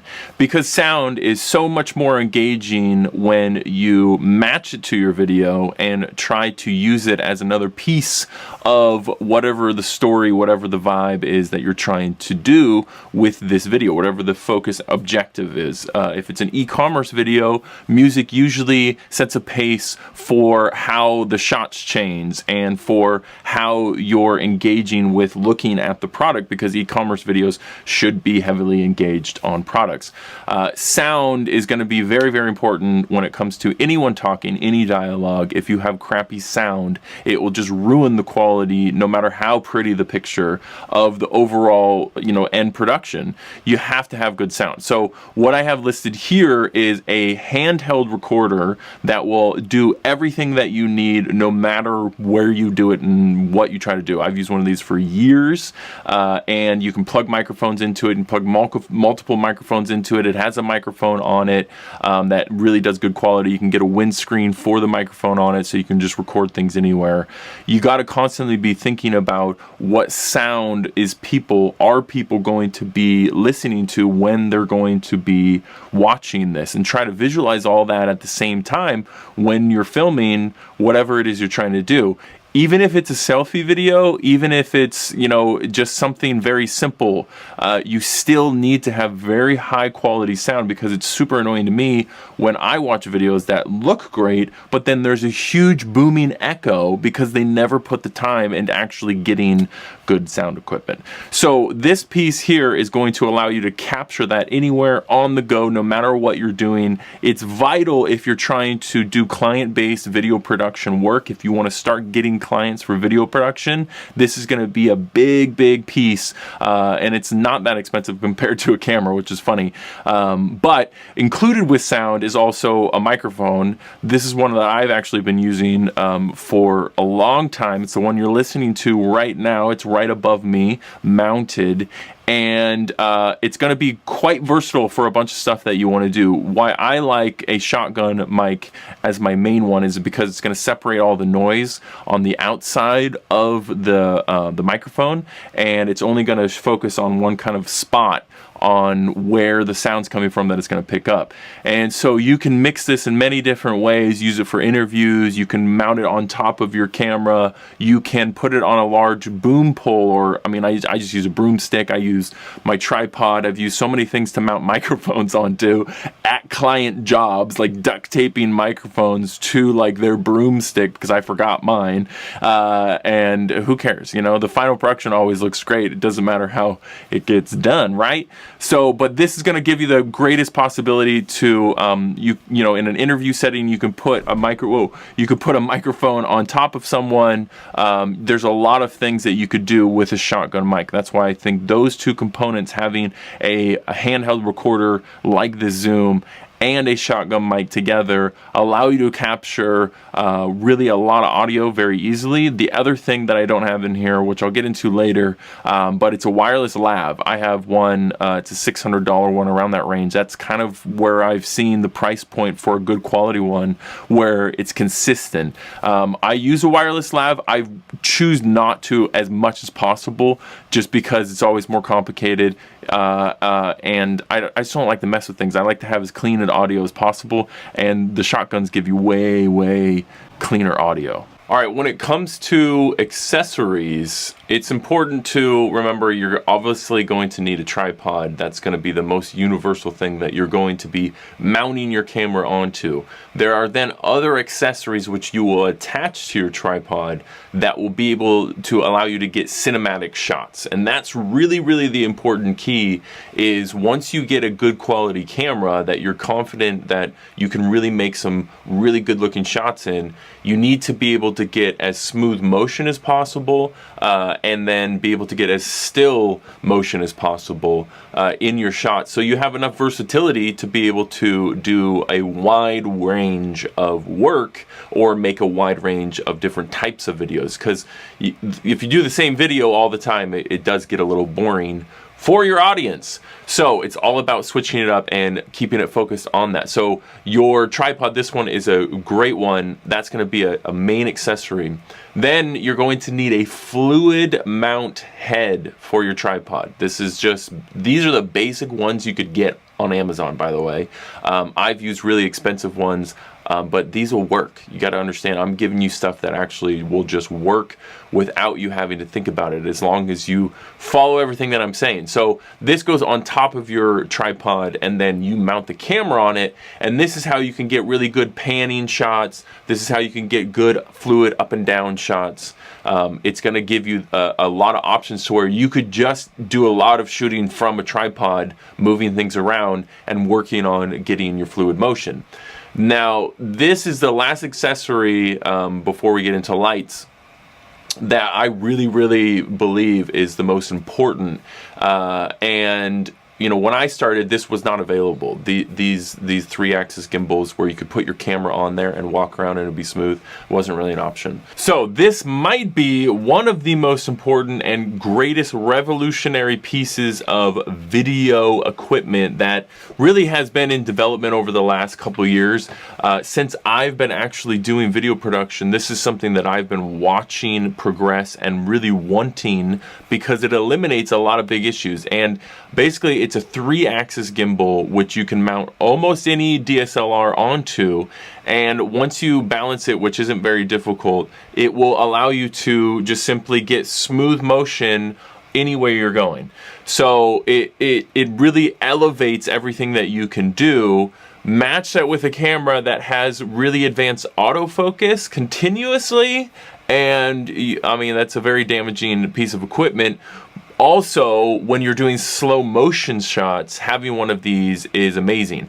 This really can eliminate any need for a slider, which I'll get into in a different video. I'm not saying that's a necessary accessory right away, but this would allow you to just be able to get any type of shot for anything that you would need to do. It's the perfect run and gun. So I would really recommend that you take a look at this one particularly. There's many different on the market, but this one, $300, is a good range for you to be able to put any camera on it and just be able to start going. Lighting is going to be very important. This is one of the best kits that I've seen. You get 4 bicolor lights, which means it'll do a warm color or a cool color. You can change it. These are the lights that I'm using now. You get that in a pack with stands and cases for $350 on Amazon, and that's going to give you enough to where you can have lights in the front and lights in the back and a little bit of a spot, so you can have some separation when it comes to your lighting. Lighting is key. I mean, hopefully if you don't understand that yet, then you'll get the picture of it. When we get into other cameras, this is what is important, is this is going to give you the same capabilities as the A9. This is the newest A7R3, and the only major difference that I've seen is the low light capability. The A9 has and the autofocus, extreme low light, way better low light, and way better autofocus. This camera is a little bit cheaper, but it's going to give you the same capabilities that the A9 does, just not have that major flexibility in your actual low light. You might get a little grainy. And then the last one is, and this is what I'm actually shooting on right now, is this little beauty for $1,000. This gives you flexibility to do vlogging because the screen will flip up. It has continuous autofocus, which is pretty incredible. So you can just sit there and do it, and it's always going to stay focused on your face no matter what. It works really, really well. All of the vlogs on my channel are all filmed on this camera. I've used it for so many different things. The quality is incredible. You can use it to stream because it'll do HDMI out. You can just plug a USB cord into the camera to charge the battery internally, which is incredible. Right now, I just have a USB plugged in to keep the power going, because you can just have it always plugged in, so it's just using power from being plugged in. It's going to be one of the most versatile. It's just super small. It's really, really good. The lens on it, the quality on it is pretty incredible, but obviously you're not going to get low light. You're not going to be able to, you could still get a lot of client work if you're doing that. You could still take beautiful product shots. I actually have some product shots that I shot specifically on this for a client that I'll play a quick little thing now. Anytime is the right time to celebrate with Vatus. For the pop the bubbly because it's Wednesday type, and the everyday is Saturday crowd. The cannabis-infused, sparkling fruit beverage that makes celebrating an everyday occasion. Vatus, hangover-free alternative to Prosecco or champagne. There's never an unfit occasion to enjoy alcohol-free, THC-infused Vatus.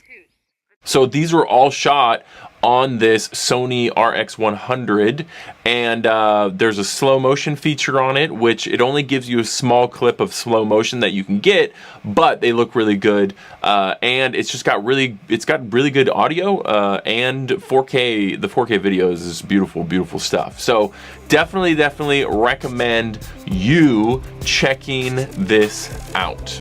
The first level of really understanding how to help people make money making videos as far as businesses or yourself is understanding keyword research on the internet. And so really what that means is people go on the internet all the time to search for things. YouTube, you understand this. Understanding how to find the keywords related to any product or topic of service, and then making videos off of that is the step number one to provide the most value for any client that you make videos for. Any business that you make videos for, anything for yourself, right? Find all of the keywords that are related to that product or service that people are searching for. That's very simple. So a couple, the strategy behind that is you want to have your face, your brand, your product, your service, whatever it is, you want a video to show up on the first page of everywhere on the internet you possibly can. This is the ultimate strategy. On YouTube, on Google, you want, if it's a product, you obviously want to show up on Amazon and have a video on there, which they're really coming into a lot of terms of that. Pinterest, like any of these places where people are searching for your product or your service on the internet that people are going to. Facebook is different because you're going towards people they're not searching for. I'm only talking about search engines at this point.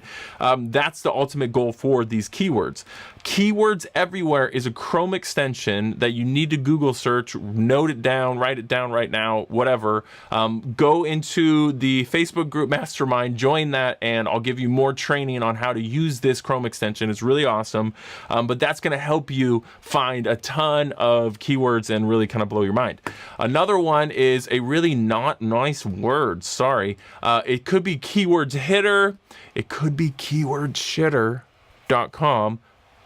Sorry, but either way, it's a really it's an amazing source to use for finding keywords. I will, again, in the Facebook group, give you a lot more depth on each of these points for free. I'm not charging for any of this. I'm looking for feedback from you guys on utilizing these strategies. So, in module 2, then, we're looking at your overall internet presence as a video creator, video producer. So let's say you want to commit to making money, making videos. You want to find clients. You want clients to find you. You want to just present yourself as someone who can produce videos and people can pay you to make good quality videos. You want to provide a living. So the number one thing is a demo reel. This took me a while to figure out exactly what it was and how to do it. But after just going and watching a bunch of other people, basically a demo reel is just a quick snippet of the best work you can. So here's a quick little growth hack for you. You can go, if you don't have any videos, let's say you have nothing and you're just starting from scratch, you can go make a demo reel without having to have 100 videos under your belt, right? You just go make little 5-second clips of really beautiful looking content. That's it. You make it. It can't be stuff that, you know, is stock or whatever. You make it just really beautiful, just eye-catching, just wow, visually stimulating. That's all you're looking in a demo reel is, wow, the attention, the amazement, the incredibility. So let me go over to the internet here and see if I can pull up my demo reel, and I'll drop a link of this in the description after this live here. So Vimeo, I've used Vimeo for a long time. I've always associated Vimeo as a little bit more of a higher quality as far as people that put out videos on Vimeo. They're more filmmakers. They're more people that are making somewhat theatrical, but that's not actually true. It's just YouTube's way bigger. It's a different platform. Anyways, I don't know why I didn't actually way in the beginning figure out to use YouTube in this way, but Vimeo gives you a lot of different options. There's a couple things that I use Vimeo for that I couldn't use YouTube before. Anyways, so I have a couple different reels based off of what type of work I've done. Now, I have done, oh gosh, literally every type of video you can imagine. And so when I talk about making money, making videos, I've done full animated videos, right? I have a whole motion graphics and animations reel, right? I have a whole reel just focused on products. Like I've just done specific product videos. I have reels that I haven't even finished yet. I have reels that I'm working on that are just lawyer videos. Just a reel, because I have done probably 30 to 40 different lawyer videos that are just lawyer interviewed, just tons of different stuff. I'll show you that. And there's a couple other reels that I'm working on. So anyways, my main reel though is the collection of all of those, which always needs to be something that is definitely interesting and keeps people focused. So this is kind of, I've done, you know, tons of different stuff. There's music on here, put it to music. I've added in voiceover of the videos as well. I tried to time it, make it a little bit catchy. If you don't know what you're looking at, it just looks like a random selection of things, right? But it's an idea of just trying to catch people's attention, showing different scenarios, etc., right? So your reel is very important because that can initially just show people a diverse range of what you can do as a video producer and a video creator, right? If you just, it's like your elevator pitch for showing someone real quickly, look at all the stuff that I can do. I'm not just someone that can film interviews. I can do motion graphics. I can do voiceovers. I can do really close product shots. I can do yoga stuff. I can do interviews. I can do, you know, overlays. I can do slow motion. You know, I can do compositing. Like there's a lot of stuff inside of that. I think you understand the point of what I'm getting at. So demo reels are incredibly important when it comes to really showcasing your abilities, right? But I'm going to say a big but here. The majority of actual clients that I have booked, and I'll get into that later, and that's when you talked about getting clients, this is where it gets greasy. So the majority of clients that I've booked, I didn't send them my demo reel. I sent them an actual video. And the biggest way is to segment the videos that you're sending. So if you're going after lawyers, you only send lawyers your demo lawyer reel, right? To segment how you're trying to get clients, because you can't expect clients to just come after you. You got to really give them something that's very relevant to them. So again, then your personal website. I've had many iterations of a website. I don't have a website that people can just go to and is majorly converting for video clients, right? All of my video clients, I have gone out and sought out and closed, right? Cold, warm, all of that process in sales, that is how the main amount of my clients, and then just word of mouth from going from there. So my website primarily just has all of my videos listed on it, but the problem is I have over 1,000 videos that I've produced professionally for all different types of companies. So there's a level of segmentation that I give certain people based off of what type of client they are or what type of pitch that I'm doing for them, because I have many different types of pitches. Social media is then where people start to then just look at you. So you have to realize that if you are talking to a business owner, somebody looking to pay you money to make them a video, no matter what it is, they're going to go check you out first. If they don't get a referral from a family friend or from someone that they trust, they're most likely they'll still go check you out anyway. So your social media matters a lot as far as you having content, you showing that you're active in producing content on your page, putting out content on, I'm not saying you have to go super hard into having your own page and doing all this type of stuff. For Facebook advertising, you have to have your own page. So you need to develop, you can just do your name as your page. You can come up with a company name and do a whole branding thing.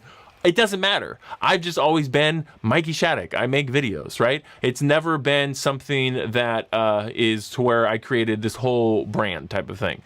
So your social media matters, that it just shows that you're still posting that, hey, I just did this video, right? A lot of times on shoots, I'll take pictures and like check in at the client's location and post that onto my social media. So then any other clients will just see that. It's just another way of just showing that I'm active, I'm doing things, like those types of things, right?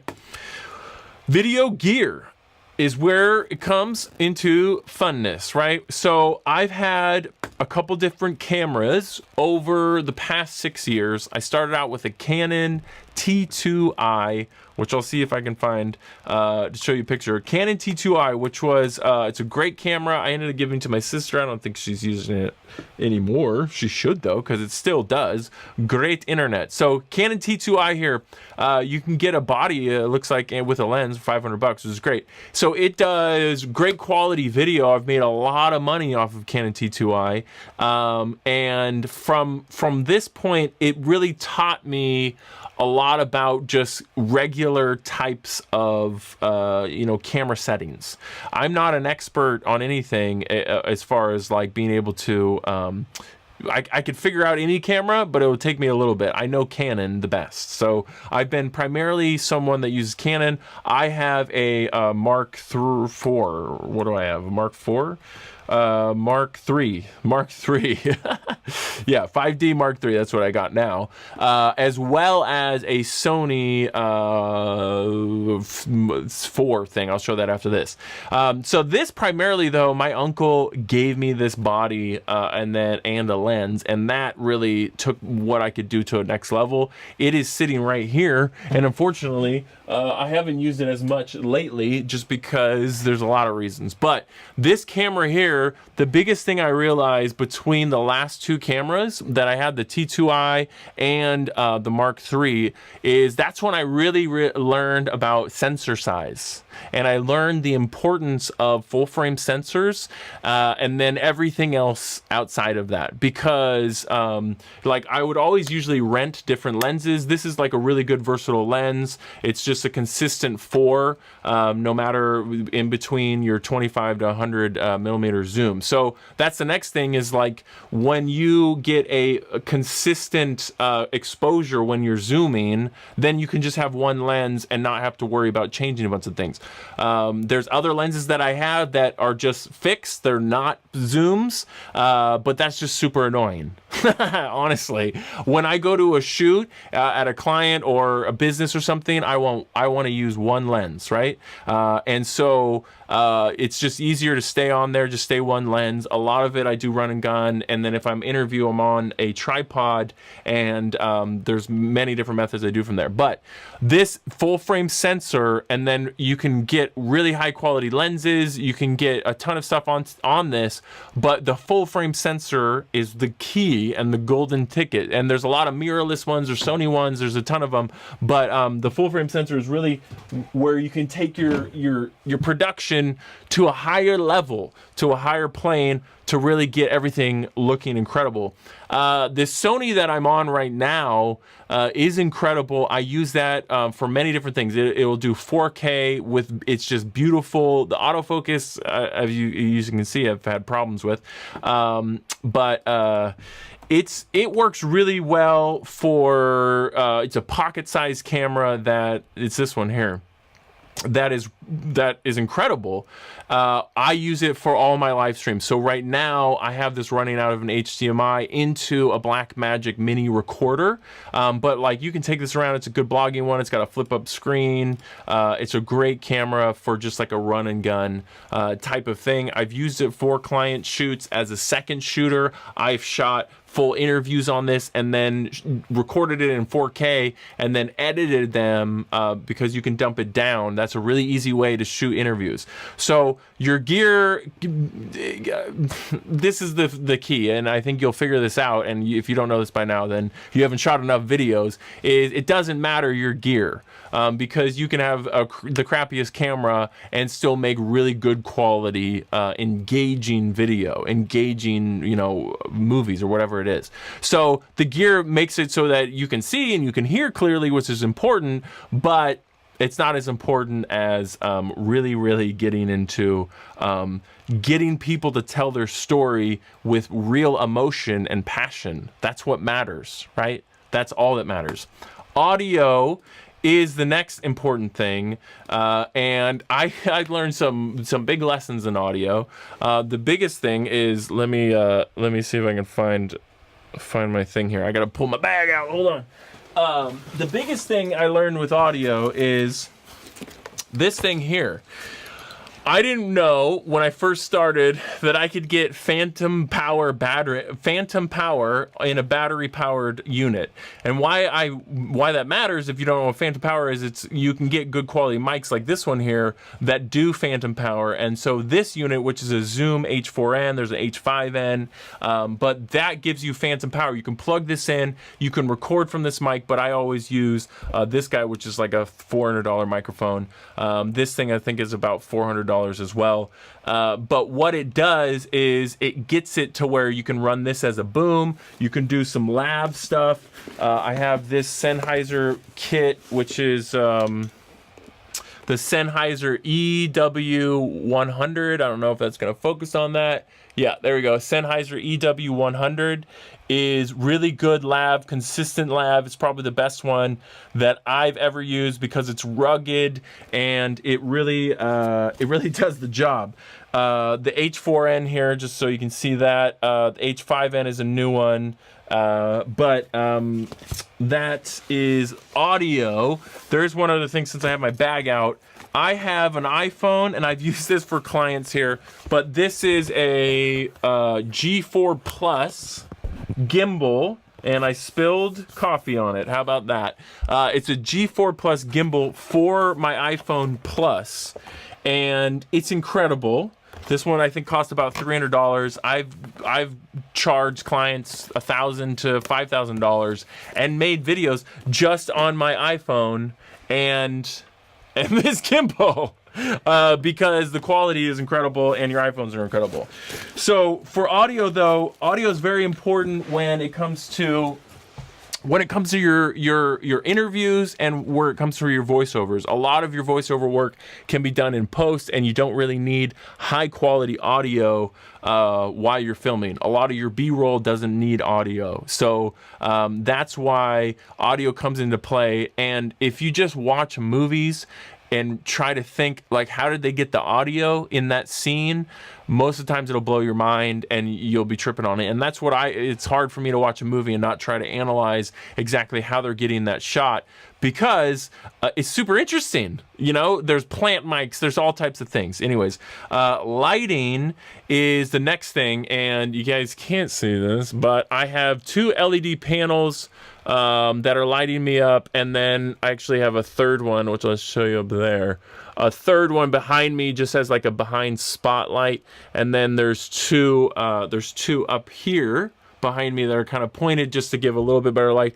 My lighting in here in the studio isn't the greatest, but those are portable. I take them with me, and I'm able to really utilize those LED light panels. I think each of those costs about $200, and they're the best investment. I started out with fluorescent lights. I've used so many different lighting rigs, and just having 3 panels allows you to light pretty much any situation, anywhere. You can plug batteries in the back of them. I've never done that because that's super annoying. I just bring a couple extension cords and find a plug. But it allows you to really get the cleanest lighting. So LED light panels, you gotta have them for sure. Again, jump into the Facebook group, the Make Money Making Videos Mastermind group in the description below, and I will drop you all of the links and all of the things to everything that I'm talking about. So, accessories beyond that, I talked about the gimbal.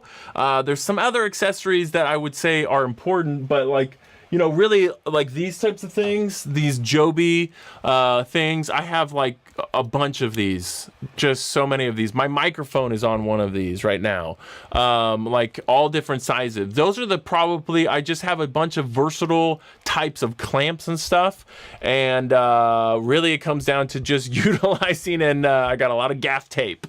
If you've never used gaff tape, then you haven't made enough videos yet. So that is really, it just comes to making it work whenever you can for keying whatever you need to do.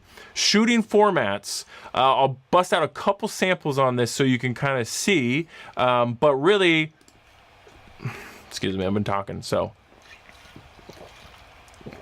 Corporate bio videos are primarily, I think, what I've made the most money of. All that simply means is a company needs a video that tells their about story. So usually you are interviewing someone, the owner of the company, primarily, if it's a small company, and then you go to the business and you just take like 5 to 10 second shots around the business of people working, of things that they do at the business, of no matter what it is. If they just work on computers, you take computer B-roll, right? And then you get that interview, and then on top of the interview, you put the B-roll to cover up your edits of the interview, and then you try to apply the B-roll applicable to what the interview is talking about.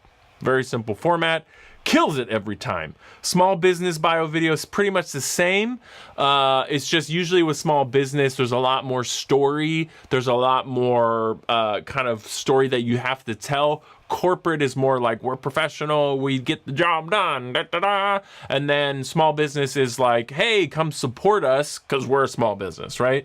But the same format, interview, B-roll, it's just in the interview, you got to try to get more emotion. Product videos, like I showed you, I have a reel specifically to product videos. Amazon, tons of product videos. E-commerce, massive. Every e-commerce company has to have a video, a professionally produced video of their product. Every manufacturer in China, everyone that makes products or sells them has to have highly professional videos.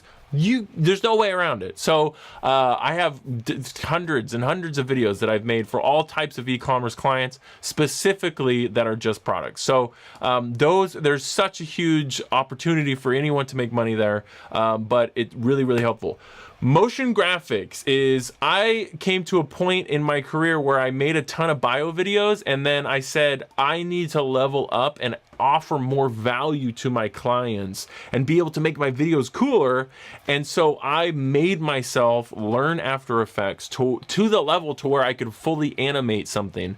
So the first job that I got was actually for the first big animation job was for a local car dealership, and I did 4 commercials, TV commercials that were done in a theater. And I had my really good friend that's an illustrator just illustrate scenes for me in Illustrator, the Adobe Illustrator, and then I animated the scenes, so made them actually into like moving cartoon, which was crazy and a super fun time to figure out. But that's the next level of motion graphics. Simple motion graphics, putting words on the screen, making them come on, doing motion tracking stuff. That is really important to learn those basic skills, because simple things like that add a huge value onto your videos, and just being able to offer a lot more than just regular videos are great.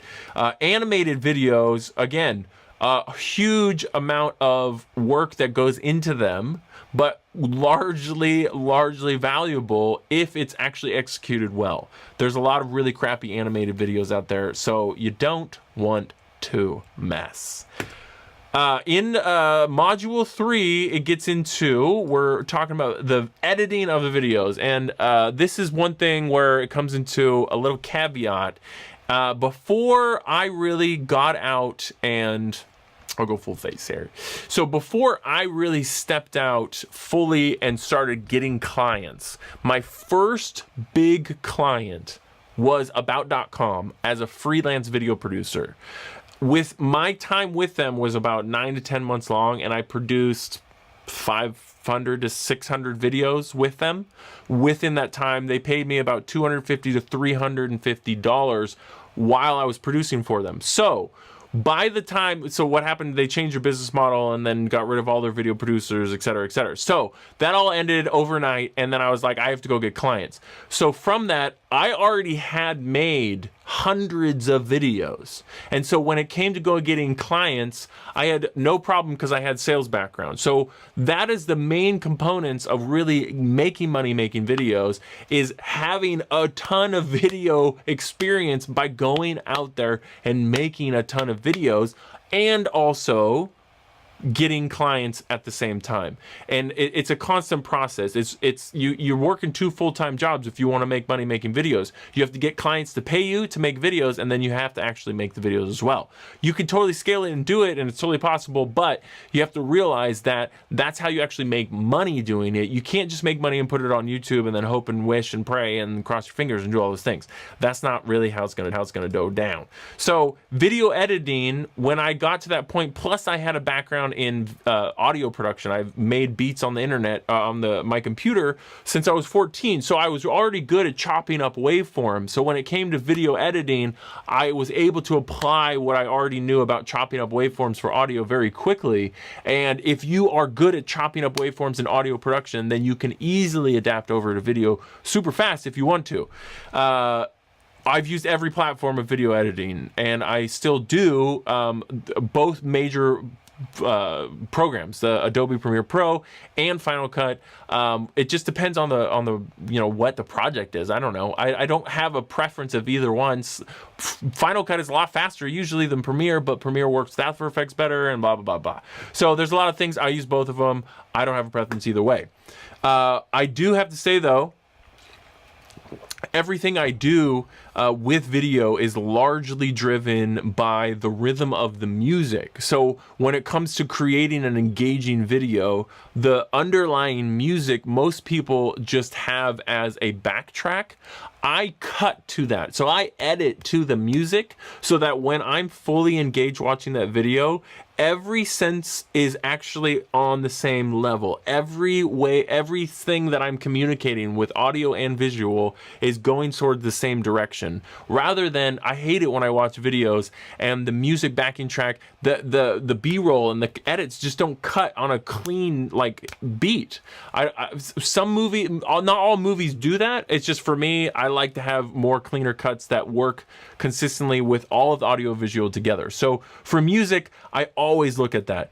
The second thing when it comes into video editing and making money making videos is you got to do editing fast. If you want to make money, then you just got to do it fast. So I'm talking about busting out videos really quickly, because when you shoot the video, you don't have hours of footage that you wasted and you have to edit through. When you shoot, you only shoot what you want to keep. It's it. That's how you edit super fast. Your video exporting formats, these days it's getting a lot more complicated, but that is a leveraging point for you to add more value onto your clients. Let's say you hook a client, local client down the street. They're a chiropractor, they're a pizza shop, it doesn't matter. They want to pay you $1,000 to make them a 2-minute video about their business, let's say. You can break down a video into many different formats, and then put that onto Instagram, onto Facebook, onto Snapchat, onto all of the things very specifically, and so and natively for those. So out of that one piece of content, you can say, hey client, for an extra blah, I can create X more videos for you that are specifically for Instagram and specifically blah, blah, blah. So there's many ways of breaking out that content for you. Client acquisition is where it really gets exciting. Again, jump into the Facebook group if you want to learn how to make money making videos. If you want to learn everything that I've been doing, I'll teach you a lot more inside of that mastermind group. Number one thing that I have done to make money making videos is email marketing. I have cold emailed, oh gosh, it must be over 500,000 businesses for sure. 500,000 for sure in the last 6 years. And for most people, that's not really a big number when it comes to email marketing. But for cold emailing, it took me a long and hard road to figure out how to do that and how to effectively make it work and scale. The scaling is a little bit more difficult when you're trying to do mass cold emailing. So what I was doing in the very beginning was buying email lists of local businesses, finding systems that I could use once to send a couple 100,000 of emails mass at one time of local businesses here in Oregon.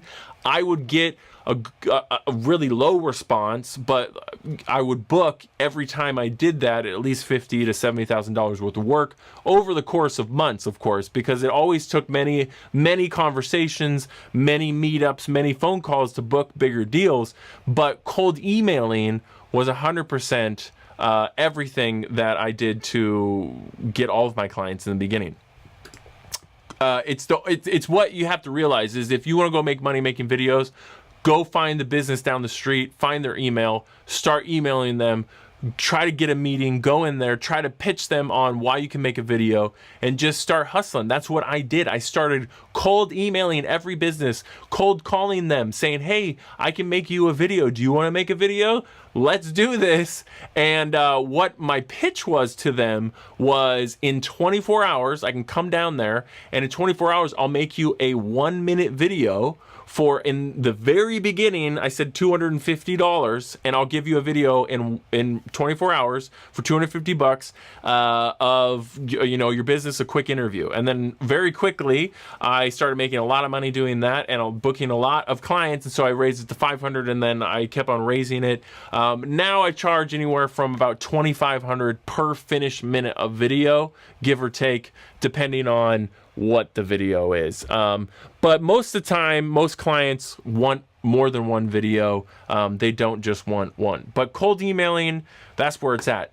LinkedIn, you got to have a good presence. There's a lot you can do there. Any professional business, anyone that's professional is going to go on LinkedIn and look at you first, and maybe you'll get a lot of clients from there. I've had a lot of clients from LinkedIn just finding me, communicating.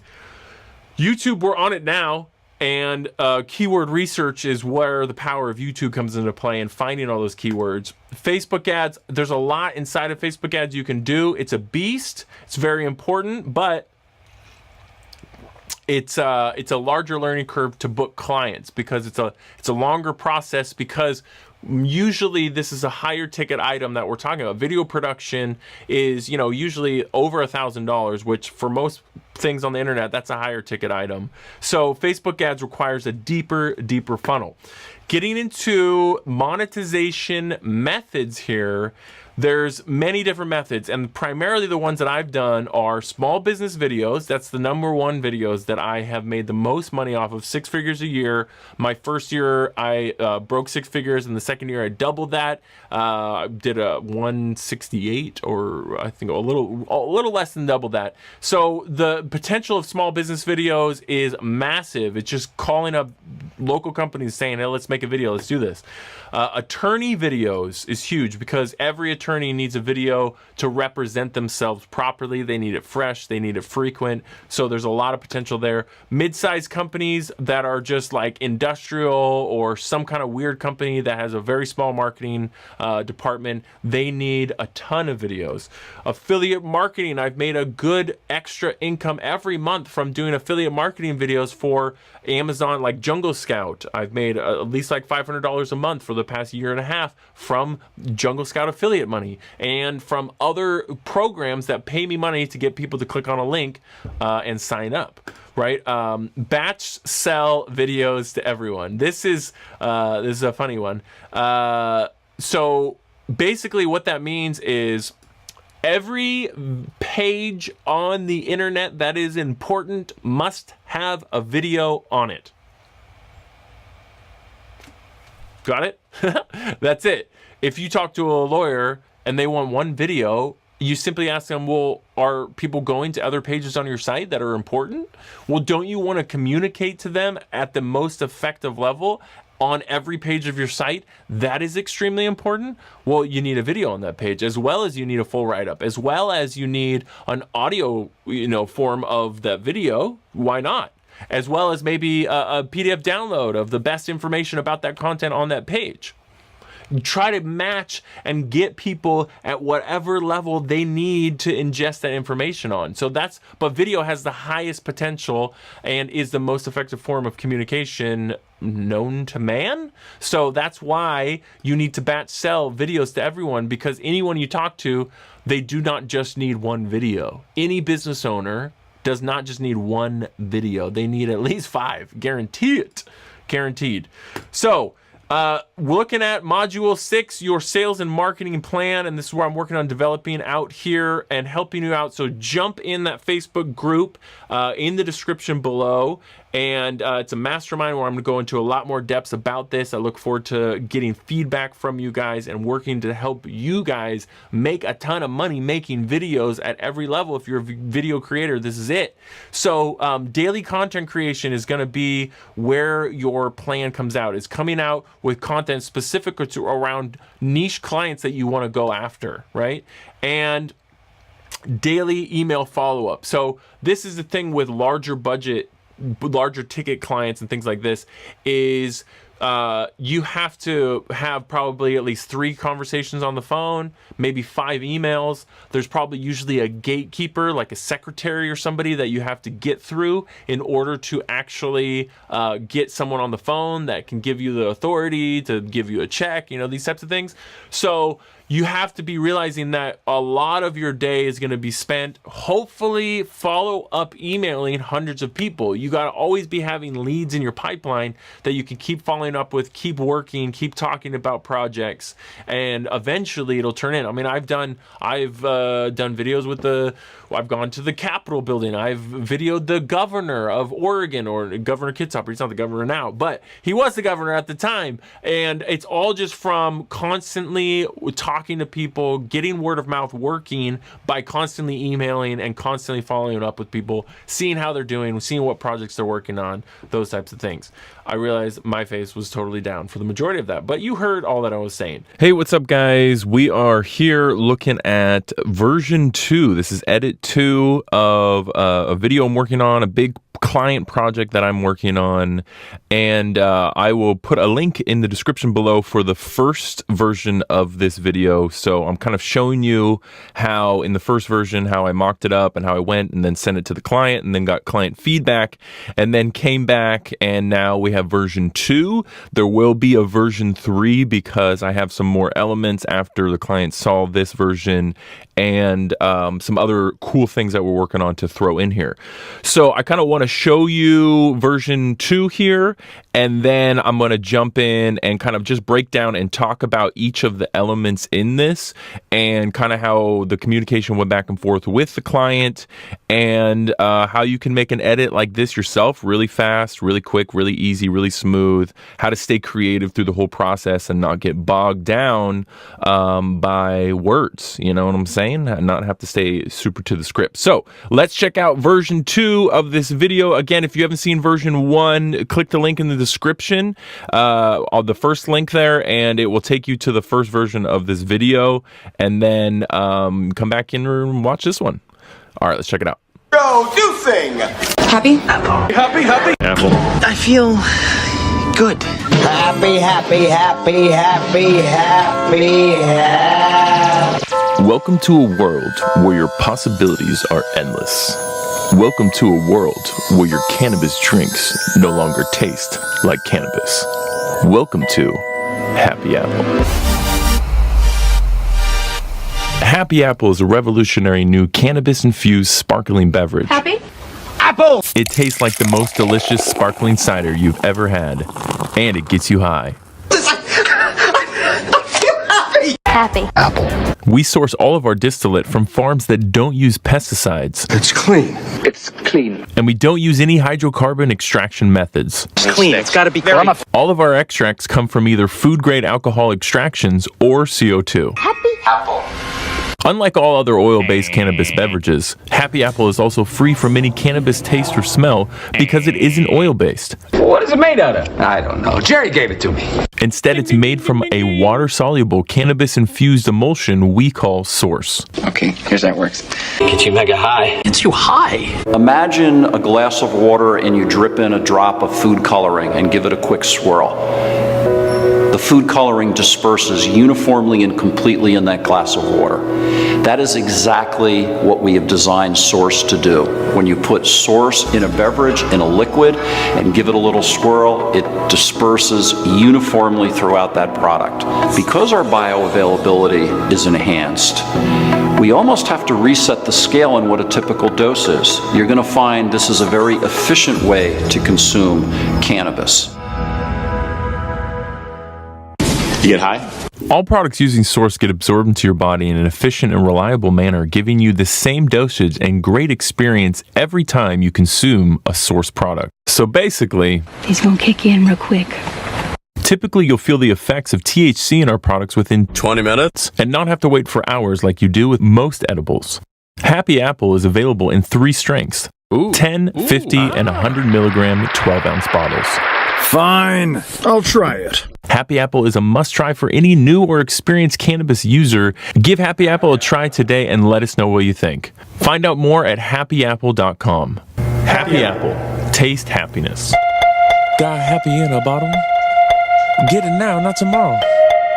Take it slow, sip a sip. Then sit back and take a trip. Got happy in a bottle? Get it now, not tomorrow.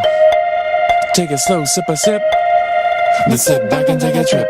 Happy? Happy, happy. Happy? Apple. Be happy. Happy. It's clean. It's clean. It's clean. It's gotta be very... Okay, so that was pretty cool. What do you guys think? I'd love to know in the comments below. Just drop a comment and let me know. Holler at me. So the first, I'll kind of show you here. This is Final Cut Pro, and the first things of this video, these clips here, I actually get from a website. I'll put in the link description below. I source all these from this website that you just type in any word or phrase, and then it finds all these for you, and then you just drag them into your timeline here, right? And so I kind of wanted to add a weird intro and make it interesting, and then add another intro of intrigue to kind of keep drawing the viewer in before I really introduce the actual product brand, right? And so the brand doesn't come in till about 22, so that's 23 seconds of really intense intrigue and interest and trying to build. You don't want to go, in my opinion, in videos, you don't want to go too long in the building. You got to get to the point point at some time. And so the point hits in about 22. And then from the rest of that, it's all real kind of education and trying to get people to understand really clearly what the product is and why it's something that's different in the marketplace. What is the biggest differentiator? So after about some introduction into the brand, you have a good 20 seconds of kind of explanation and education of the actual brand and of the product. And then it kind of it repeats a lot of the information just in a different manner. And these sections here are going to be updated in version 3 with some kind of animated stuff, not really the clips, but some of the redundant kind of looking footage that I use here. I kind of did that on purpose because I knew I would be able to get some animated stuff to throw in here. And then in this section, the editing, you just got to have fun with it, man. That's the whole point of making videos. Honestly, the world's going to get more and more crazy with stuff like this just because it's super easy to do. It's not that hard, and it's just immediately interesting to see. And you're like, what? And then you don't leave it on there for too long, and then immediately jump to some kind of visually striking. That's what I always like to do. If I'm going to introduce something like weird, then immediately jump to something visually striking to where you just can't stop looking. You know, that's the whole point. Is like, do I stop looking? So this is like pretty, but I might have a better animated thing. And then definitely with this guy flying in this section, add some jokes in there, pauses, and then jokes. Pause, jokes. That's how I like to roll. So anyways, for the most part, this is version 2. I'd love to know what you think. Adding little bits like this, where these little guys in here and stuff like that. This section will probably be updated in the version 3 as well, just because it looks kind of plain and boring. And that's one of the client feedback that happened. And then from here, make sure I made this cool song at the end. Super fun, but I'll have a little bit of a better ending, I think, coming on to this. So I'd love to know your comments. I'd love to know your thoughts, your opinions on this video. Definitely let me know, and look out for version 3 of this coming soon, and I'll give you a breakdown as I'm doing here. Thanks so much for watching, guys. Hey, what's up? In this video, you're going to be checking out behind the scenes of a client project that I am currently working on. I'm going to be walking you through the edit that you're seeing here on the screen, and I'll be showing you this first draft of a video that I actually just sent off to my client, because the process usually does go back and forth when you're trying to create some really high quality and just really good informational video marketing content. So if we haven't met before, my name is Mikey, and I teach all about how you can make money online, and specifically about how you can make money making videos. I've been doing that for the last 7 years as a full-time freelance creative entrepreneur, and I'm self-taught. I just started getting on YouTube just like you're doing right now, and learning and watching and doing. And I took a lot of action. I made a lot of cold calls. I made a lot of cold emails, millions actually. And I've been able to raise a family, and my wife homeschools. She doesn't work, and we're a single income family. So we are living the real life. So if you want to learn how you can do that too, then definitely subscribe. And I would love to get some feedback from you in this video specifically. So subscribe, please, like, share this video. It'd be awesome. If you know anybody else that's interested in learning to make videos and how to make money making videos, what I would like you to do is I'm going to show you this video of this edit right now, right after I'm done talking. And then I would love for you to just comment real quickly in the video what you thought about it. What did you understand what the product was? Did it make sense to you after watching the video? There's going to be a couple iterations with the client, and I'm going to go back and forth, and we're going to keep revising the edit. But ultimately, I'm looking for how I can best really communicate a product for anyone. And that's what I've been doing the last 7 years. I've made thousands and thousands of videos. So I think I'm kind of good at it when I do the first try. But it really doesn't, it takes teamwork to make something really happen, and definitely to make the dream work. So definitely check out this video. If you want to check it out, it's a really awesome video. It'll be fun. If you want to check out a cool video, then stay tuned, and we're going to get into it right now, and I love to see your comments. So check out this video. Happy Apple is a revolutionary new cannabis-infused sparkling beverage made with the finest unfiltered Cascade water and the taste of Washington apples. It tastes like the most delicious sparkling cider you've ever had, and it gets you high. We source all of our distillate from farms that don't use pesticides, and we don't use any hydrocarbon extraction methods. All of our extracts come from either food-grade alcohol extractions or CO2. Unlike all other oil-based cannabis beverages, Happy Apple is also free from any cannabis taste or smell because it isn't oil-based. Instead, it's made from a water-soluble cannabis-infused emulsion we call Source. Here's how it works. Imagine a glass of water and you drip in a drop of food coloring and give it a quick swirl. The food coloring disperses uniformly and completely in that glass of water. That is exactly what we have designed Source to do. When you put Source in a beverage, in a liquid, and give it a little swirl, it disperses uniformly throughout that product. Because our bioavailability is enhanced, we almost have to reset the scale on what a typical dose is. You're going to find this is a very efficient way to consume cannabis. All products using Source get absorbed into your body in an efficient and reliable manner, giving you the same dosage and great experience every time you consume a Source product. Typically, you'll feel the effects of THC in our products within 20 minutes and not have to wait for hours like you do with most edibles. Happy Apple is available in 3 strengths: 10, 50, and 100 milligram 12-ounce bottles. Happy Apple is a must-try for any new or experienced cannabis user. Give Happy Apple a try today and let us know what you think. Find out more at happyapple.com. Happy Apple. Taste happiness. Yeah, so what'd you think about that, guys? I'd love to know in the comments below, if you think I should do something better, different. The whole objective was what you should be trying to do with anything that you're making when it comes to marketing, selling a product, is to educate your customer as well as to excite them about your product, because you want to have emotion be the driving factor. If you're talking about drop shipping, if you're talking about Amazon FBA, if you're talking about selling plumbing services, you still have to do it. You need to educate through video, because video is the highest form of communication.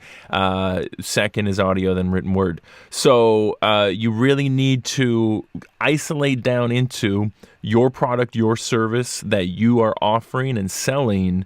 What is the main emotion, the one main emotion you want to drive, and what is the one piece of educational content that you want to stick into people's minds, right?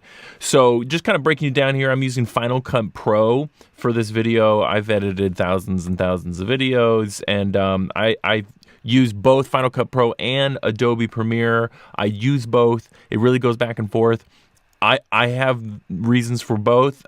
Final Cut is way faster for rendering. That's just hands down, because it's always rendering in the background.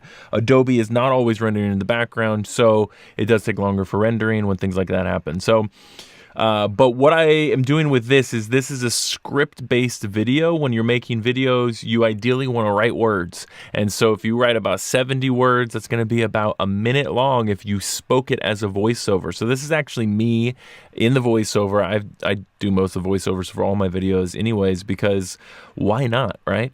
You use that as the base driving for the visuals, okay? So the visuals that you're seeing on top of the voiceover are chopped specifically to the different parts of what I'm saying to kind of drive the narrative of what I'm doing. So when I went through and built all of this out, it was based off of trying to match up as close of visuals as I could to what was being said in the voiceover at the time. I don't know if I'll actually keep the words on the bottom here, or if the client will like it, or who knows. I just do ideas and then I throw it out there, and then if I think it looks good, then that's when I send it to the client.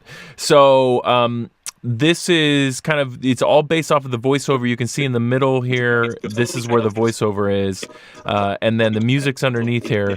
So firstly, the pace is based off of the narrative of the voiceover, and then you have the visuals based off of also the timing of the voiceover, and then the music, you kind of also cut the visuals to the music when possible. Sometimes I heavily use the music as the driving force of the kind of feel, the rhythm of the overall video, so that it has a good flow to it. Because that's the whole thing, is you want to take people through it. Because I actually, at this point right here, here's how it works. Right, we cut into a whole different part right here, and that was on purpose because you have 6 seconds, 4 seconds, who knows, but you have a very short attention span of the people that are watching any video, right? So I know who the end audience of this video is going to be, the bud tenders at dispensaries. So I already know who the audience is. That's number one. If you are trying to make any sort of video, you need to know who your audience is, as much as possible about them, as much as possible about where they would actually be watching this video. Is this something that they're going to watch on their phone? Is this something that they have to sit in front of and watch? Is this something that they can watch anytime? Is this something that they're watching in a group? All of these things matter, because you can use all of those things to your advantage if there's more isolated parameters. If this is really going out to the masses, then you obviously just have to make it as exciting as possible. So the whole idea behind this is keeping it as interesting as possible, and we get into about 40 seconds, and people instantly will start losing you after that time. It doesn't matter. Half people will drop off. So if I can switch them real quickly into somebody different, a different voice, a different something, it should keep engaging. And he did a really great job of kind of delivering what was going on here. And I thought the visuals with the background were really powerful. And then having some music that kind of went with it, that kind of drew you in more. That's the whole idea, is using emotion to educate and draw people in, so that it really goes into their minds of what this product is. And then it just kind of goes back into the same thing, just heavy education. Whoop, sorry about that. Heavy education, and then we just kind of do a clear call to action, because the whole idea behind this is trying to, again, get the bud tenders at the dispensaries to understand what the product is, why it's different, and then what's available, what's for sale. There's 3 different strengths of this, very clearly what the label is, what they should remember in their mind visually, crisp refreshingness, and then it's for anyone type of thing. So that's it, guys. I would love to know any questions that you have. I'm going to be doing a lot more video editing, video kind of stuff out there. So if you have any questions about that specifically, otherwise, I'd love to present you with a challenge. I want you to go out there and make something that's emotionally driving and educational, because I think it's something that a lot of people don't think that they can do, but actually is a lot easier than you would think. But something that really gets people behind your product and wraps them in with their emotions, to where they feel like they really understand what the product is, what it's about, and why they want to experience it. So I would love to see those projects. If you have any of those, definitely comment below and let me know. Otherwise, just give me some feedback on this video. This is just the first draft. I usually go multiple times and multiple drafts with all of my clients. Again, I've made over 1,000 videos for clients, way more than that, but I'm not trying to toot that. It's just I know this process very well, my workflow very, very quickly, and how to go back and forth to get results very quickly with clients while still keeping it very creative and fresh, so that we don't get stagnated into just a limited mentality, to where we can have a group working together, so that, because like I said, I don't know if the words on the screen throughout the whole video would stay there or not. I just thought that was an idea, because I know if someone watches this on Facebook, 90% of Facebook videos are watch muted. So I'm just saying.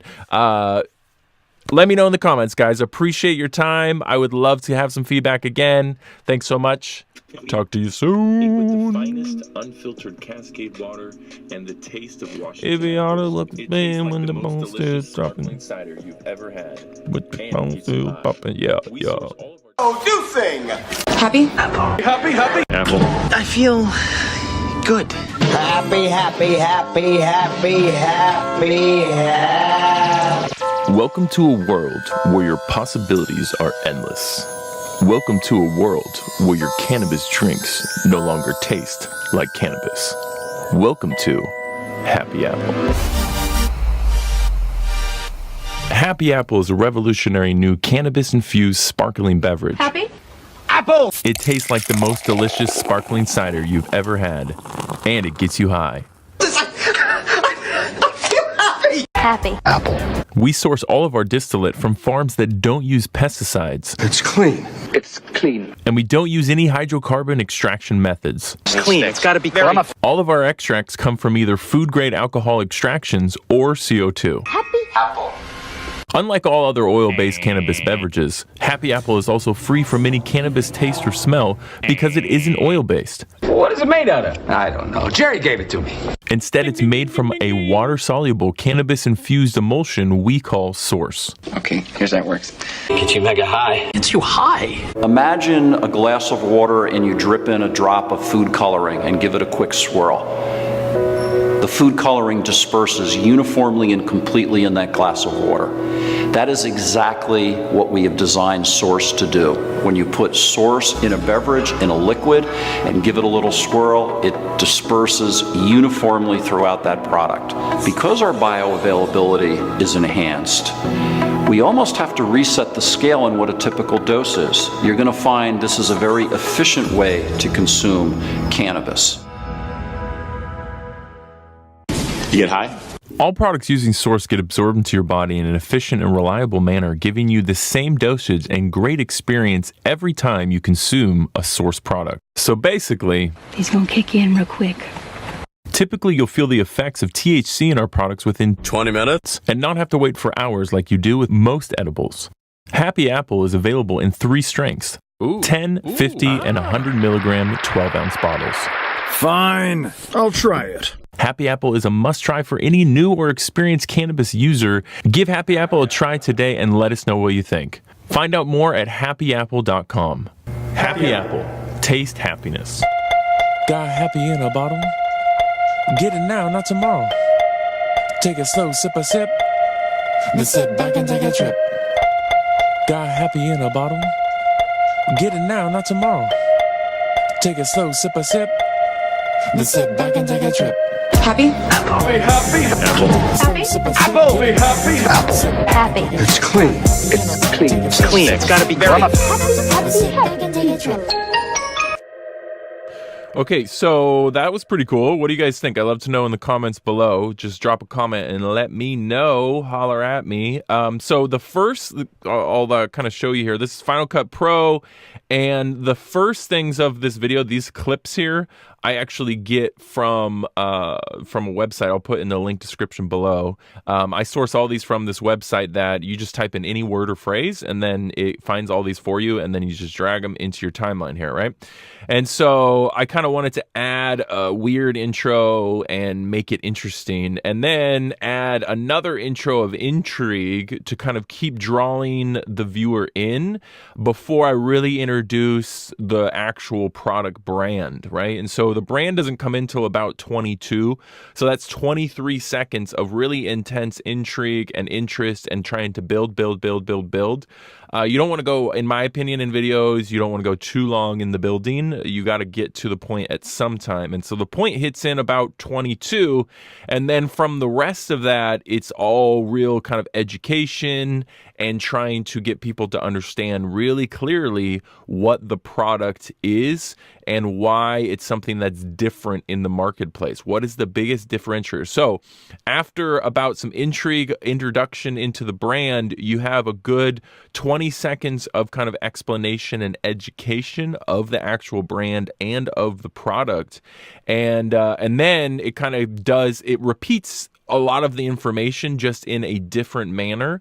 And these sections here are going to be updated in version 3 with some kind of animated stuff. Not really the clips, but some of the redundant kind of looking footage that I use here. I kind of did that on purpose because I knew I would be able to get some animated stuff to throw in here. And then in this section, the editing, you just got to have fun with it, man. That's the whole point of making videos. Honestly, the world's going to get more and more crazy with stuff like this, just because as super easy to do. It's not that hard, and it's just immediately interesting to see. And you're like, what? And then you don't leave it on there for too long, and then immediately jump to some kind of visually striking. That's what I always like to do. If I'm going to introduce something like weird, then immediately jump to something visually striking to where you just can't stop looking. You know, that's the whole point, is like, do I stop looking? So this is like pretty, but I might have a better animated thing. And then definitely with this guy flying in this section, add some jokes in there, pauses, and then jokes. Pause, jokes. That's how I like to roll. So anyways, for the most part, this is version 2. I'd love to know what you think. Adding little bits like this, where these little guys in here and stuff like that. This section will probably be updated in the version 3 as well, just because it looks kind of plain and boring. And that's one of the client feedback that happened. And then from here, make sure I made this cool song at the end. It's super fun, but I'll have a little bit of a better ending, I think, coming on to this. So I'd love to know your comments. I'd love to know your thoughts, your opinions on this video. Definitely let me know, and look out for version 3 of this coming soon, and I'll give you a breakdown as I'm doing here.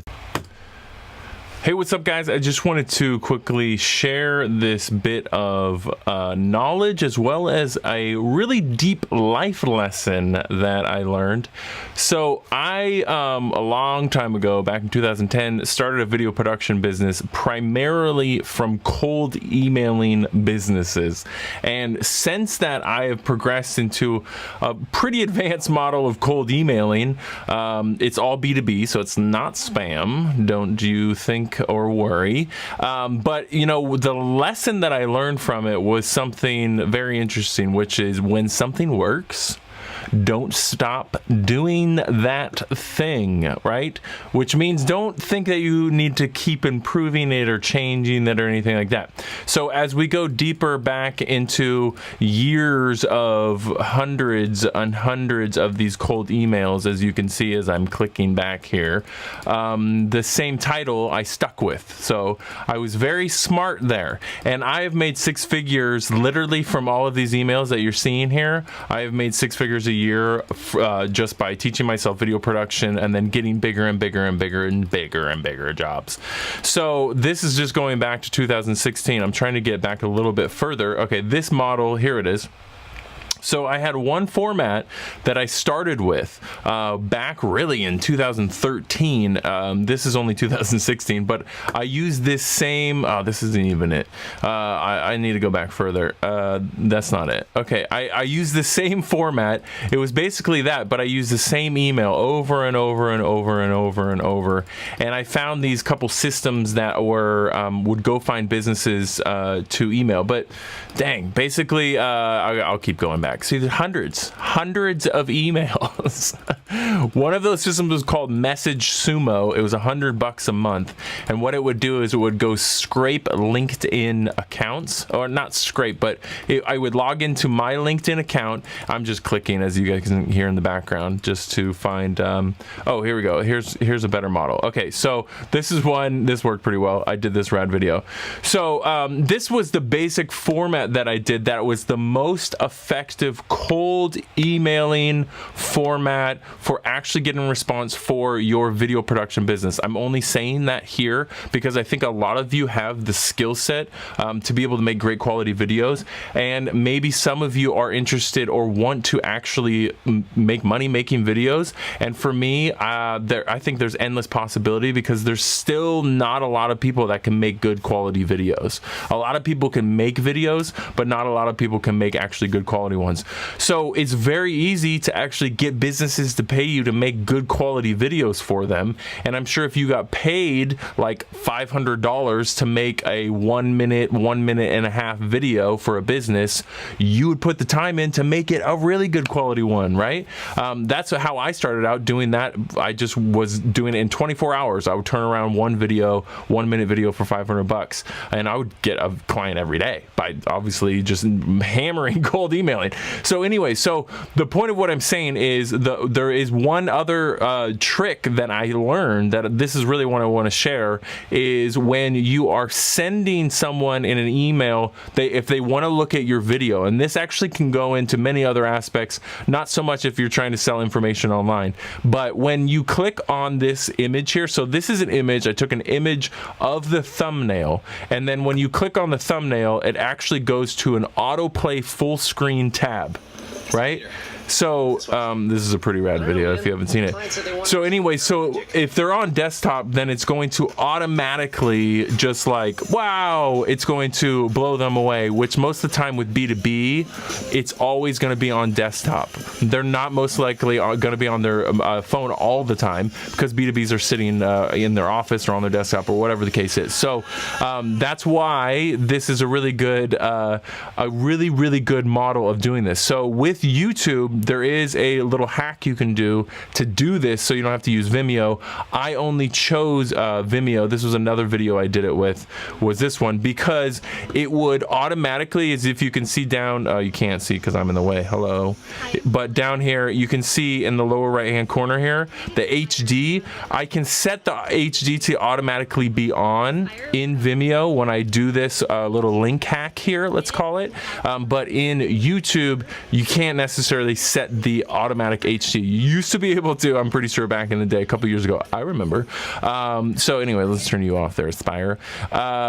So basically you go to any video on YouTube, right? And you find your little unique identifier, right? Every video has one unique identifier string of code in there.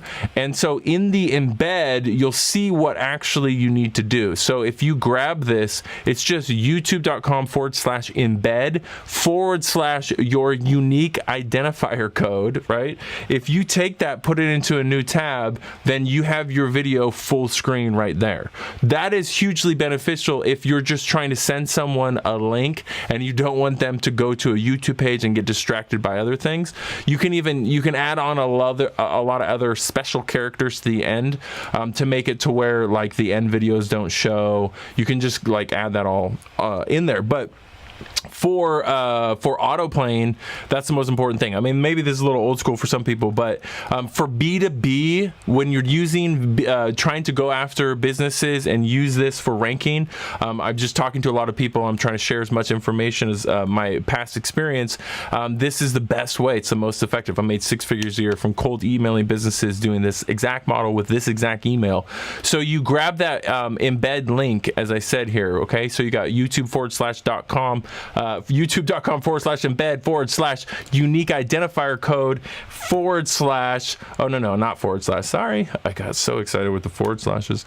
You take this little snippet here. So I just YouTube Google I Google YouTube autoplay all the time because I forget the actual code, but it's this $REL equals 0 ampersand autoplay, the word lowercase, equals 1. You put that after that embed code, and then if you hit enter, it will read boo-ba, boo-da-da-da right there, and then it just auto plays. So you can grab this link, and I'm saying this because then you grab a thumbnail image of the video that you want them to see immediately. So if it was a restaurant and you already had shot a 1-minute promo for a restaurant, then you put that link right there. It makes it to where they just have to close the tab and then go back to the email and reply. That's why this is direct response video B2B email marketing. That's too many things, but that's exactly what it is, because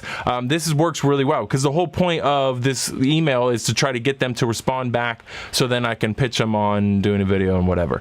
But if people are trying to get after businesses, if you guys are trying to, if you need some money, I mean, if you're trying to make money, this is honestly, I think a lot of people out there, especially YouTubers, can make amazing quality videos, and there's so many small businesses that need really good quality work, and there's a disconnection there. So I'm hoping you guys can use this information and it is valuable to you. So thanks so much for checking this out. Number 1, is a company bio video. No matter what your business is, you need to have a video that explains what your business is and does and why, more importantly, it does that. Being able to communicate that in 20 to 30 seconds, a minute at most, will be able to give you so much more focus and will get people to get behind your business and understand the real reason, the passion, the drive. The second video is taking the #1 best-selling product or service that your business provides and focusing on making a really kind of commercial, we'll call it a web commercial, for that specifically. So that when people go to your homepage, they're going to see a video about your business, what you're about, why you do what you do every day, and then they're also going to see a video about your #1 best-selling product or service. Those are going to be the two greatest assets to your business. Inside of that, you can chop up each one of those videos into little tiny segments that you can use to break out into social media, Facebook, Instagram, all those types of things. Hey, I wanted to show you this real quickly and see if you're interested in doing this. So this is a Facebook ad that I am running locally, and it's something that I want to see if you're interested in doing locally towards you. This is the purpose of why you would do this, okay? #1, you're a video creator and you know how to make good quality videos. That is very, very important. You also probably feel like maybe you could take a good photo as well if necessary, okay? From there, what it's going to end up doing is taking you to, so you run an ad locally and it's going to take you to a page that will look exactly like this. And I can share this complete funnel with you. This is built in ClickFunnels, so just let me know and I can share this with you. But basically what it does is you're running this ad locally to women only within an 8-mile radius of whatever chiropractor clinic you can find, okay? And then the goal is to get people to fill this out. Why I say women only is because so far I have gotten 4 people specifically to fill out this assessment. It's a pain assessment, right? And it's just simple questions. It's nothing super crazy. But what it ended up costing me is actually $8. And let me take it back over here. Sorry. $8.03. So far, $8.32. Sorry. To get every single one of these leads. And so these leads are highly qualified because when they take this pain assessment here, what level of pain are you in right now? Let's just say a 4. Where are you experiencing it? Okay, in my back.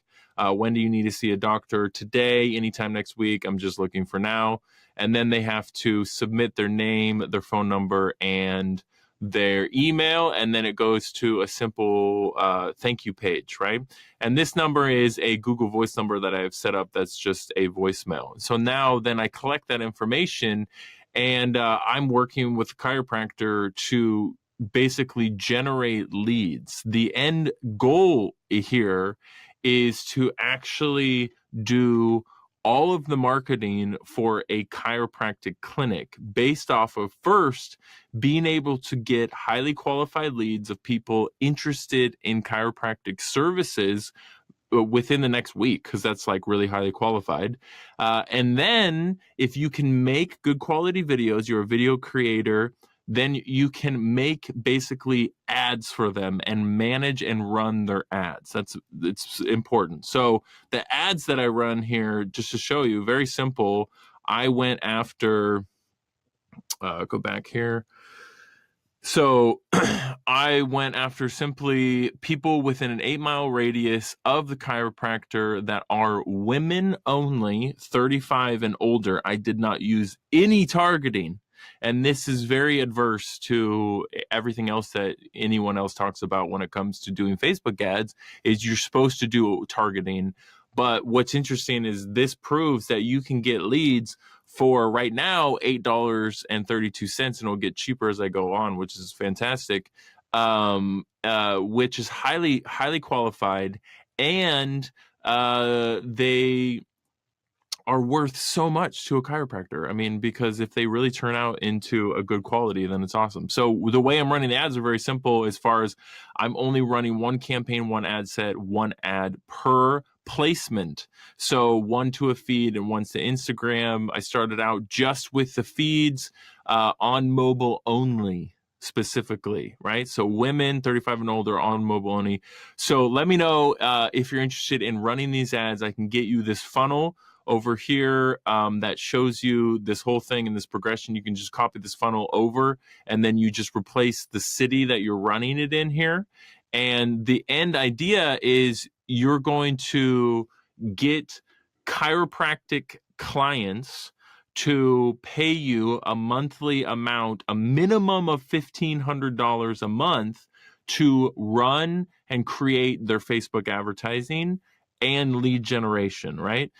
You can add in as many services as you wanted to on possible of that, but it's going to be a complete funnel that I'm doing. So that goes into email follow-up. So what I'm doing is I'm going to be creating every month.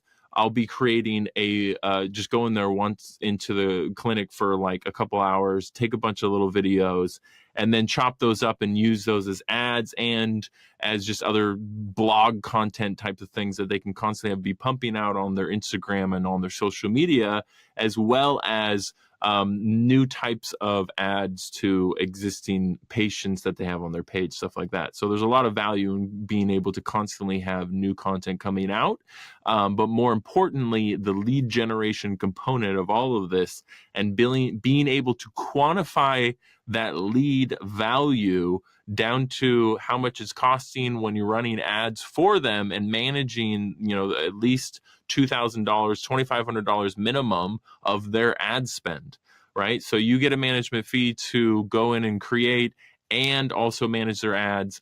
And then they have to spend a good money on ad spend on top of that. So these are people that are going to be invested into these leads. That's why you really should have this full funnel, full placement going as a service, because if you can create good quality videos, it's just going to allow you to really build a amazing business overnight that pays you every month consistently, because they need this service.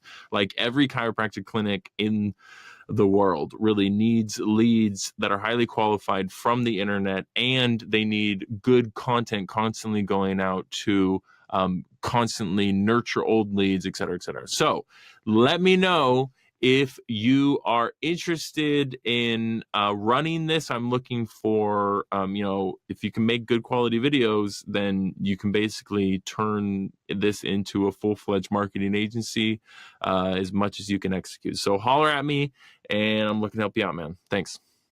All right, guys, I want to show you here how to get attorneys, lawyers, whatever you want to call them, attorney clients, attorney firms, law firms, for video production as video production clients.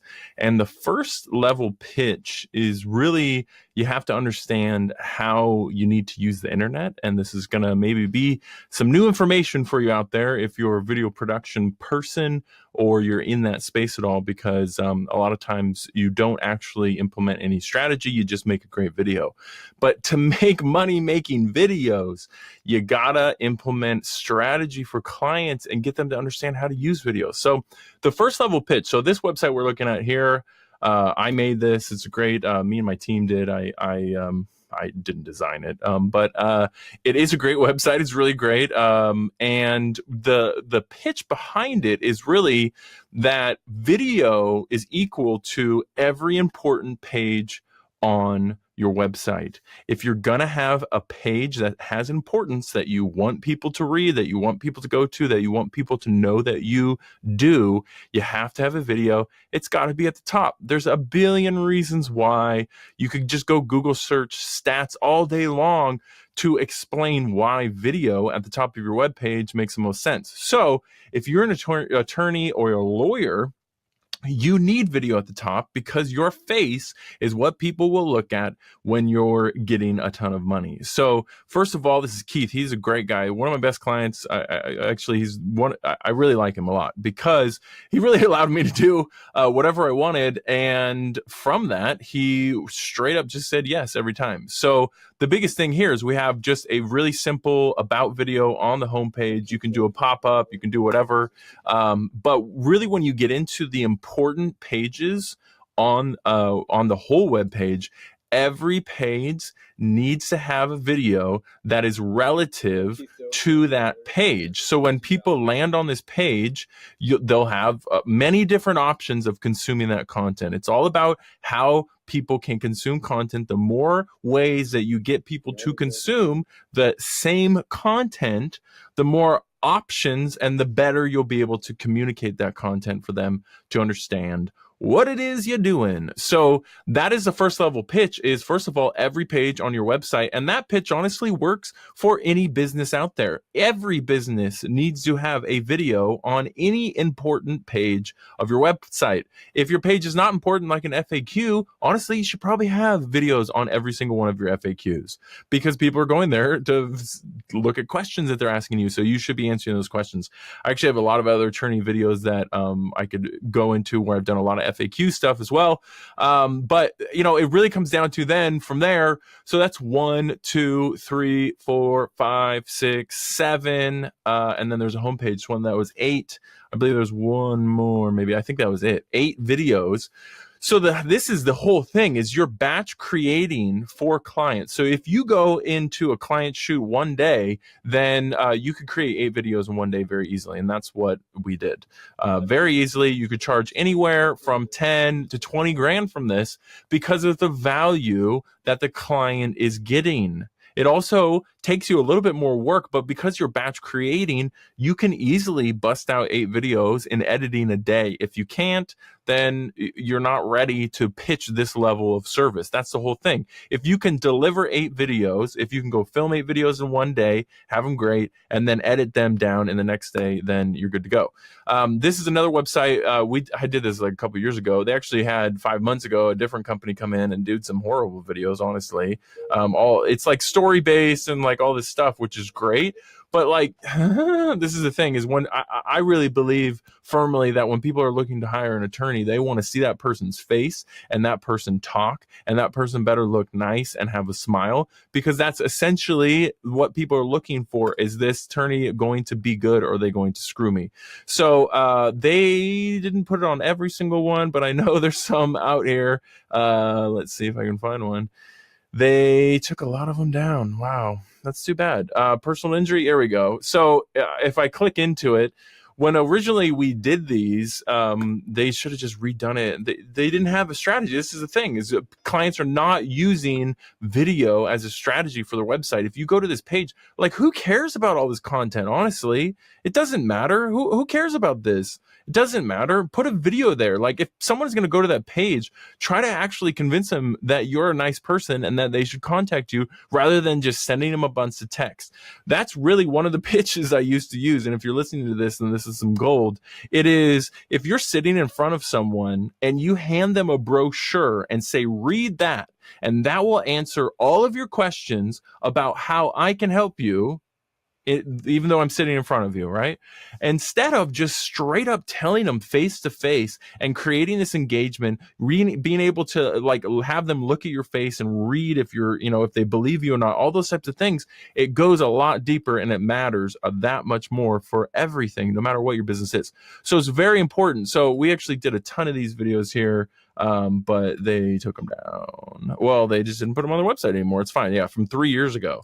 So I think I did 12 videos for them, and that was like 12 grand. I think the package was. Went in there one day, just shot them all up. Basically just shot a bunch of B-roll of everybody, shot interviews, and then just chopped it all together. And it was great. I mean, it was great for them. It was great for me. Super easy job. And once you get to that level, then you can easily sustain it. So that's how you would pitch attorneys for video production. So chat me in the comments of this video. If you're watching this on YouTube, And let me know if you have any questions at all. I'd love to help you. You know, if you're doing video production and you're trying to get clients, going after attorneys is definitely an awesome way of doing that. Look forward to talking to you guys. Thanks so much. Hey, in this video, we're gonna be covering the 5 ways that you can make $100,000 this year making videos. So let's jump into it.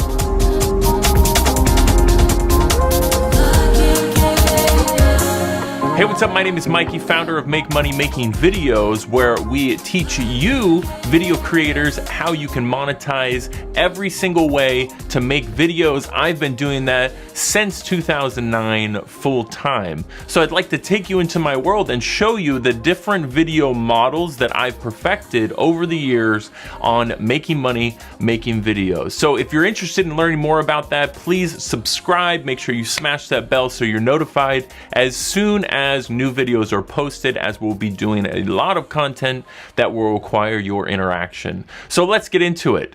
Number 5 is remote video jobs. When I started out, I started using About.com. I actually found that from a Craigslist ad from a guy randomly. He was producing for About.com. Unfortunately, their business model isn't the same anymore, and they don't have freelance video producers. But what I was able to do is they would send me scripts, and then I would go and just make them in my garage studio or wherever I needed to.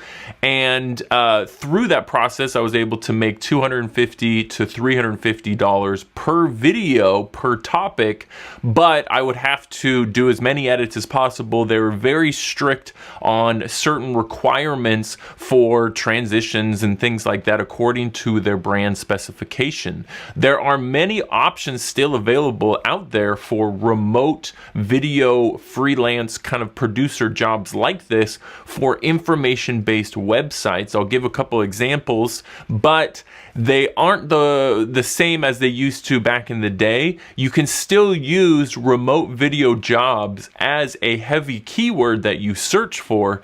The reason why remote video jobs is so fantastic is because it gives you full flexibility. It's like you own your own business, but you don't have to worry about a boss. So here's a couple examples of just some random About.com videos that I made, and they really helped me develop into how to craft a professional quality video in a very short amount of time, because I went through a process of making 50 to 70 videos every month over a 10-month period that I made a ton of videos for About.com until they ended their freelance video producer model. It might be still going now. You should go check it out. There's a lot of other ones like eHow and things like that, which are information-based sites that they hire freelance producers to go and make videos.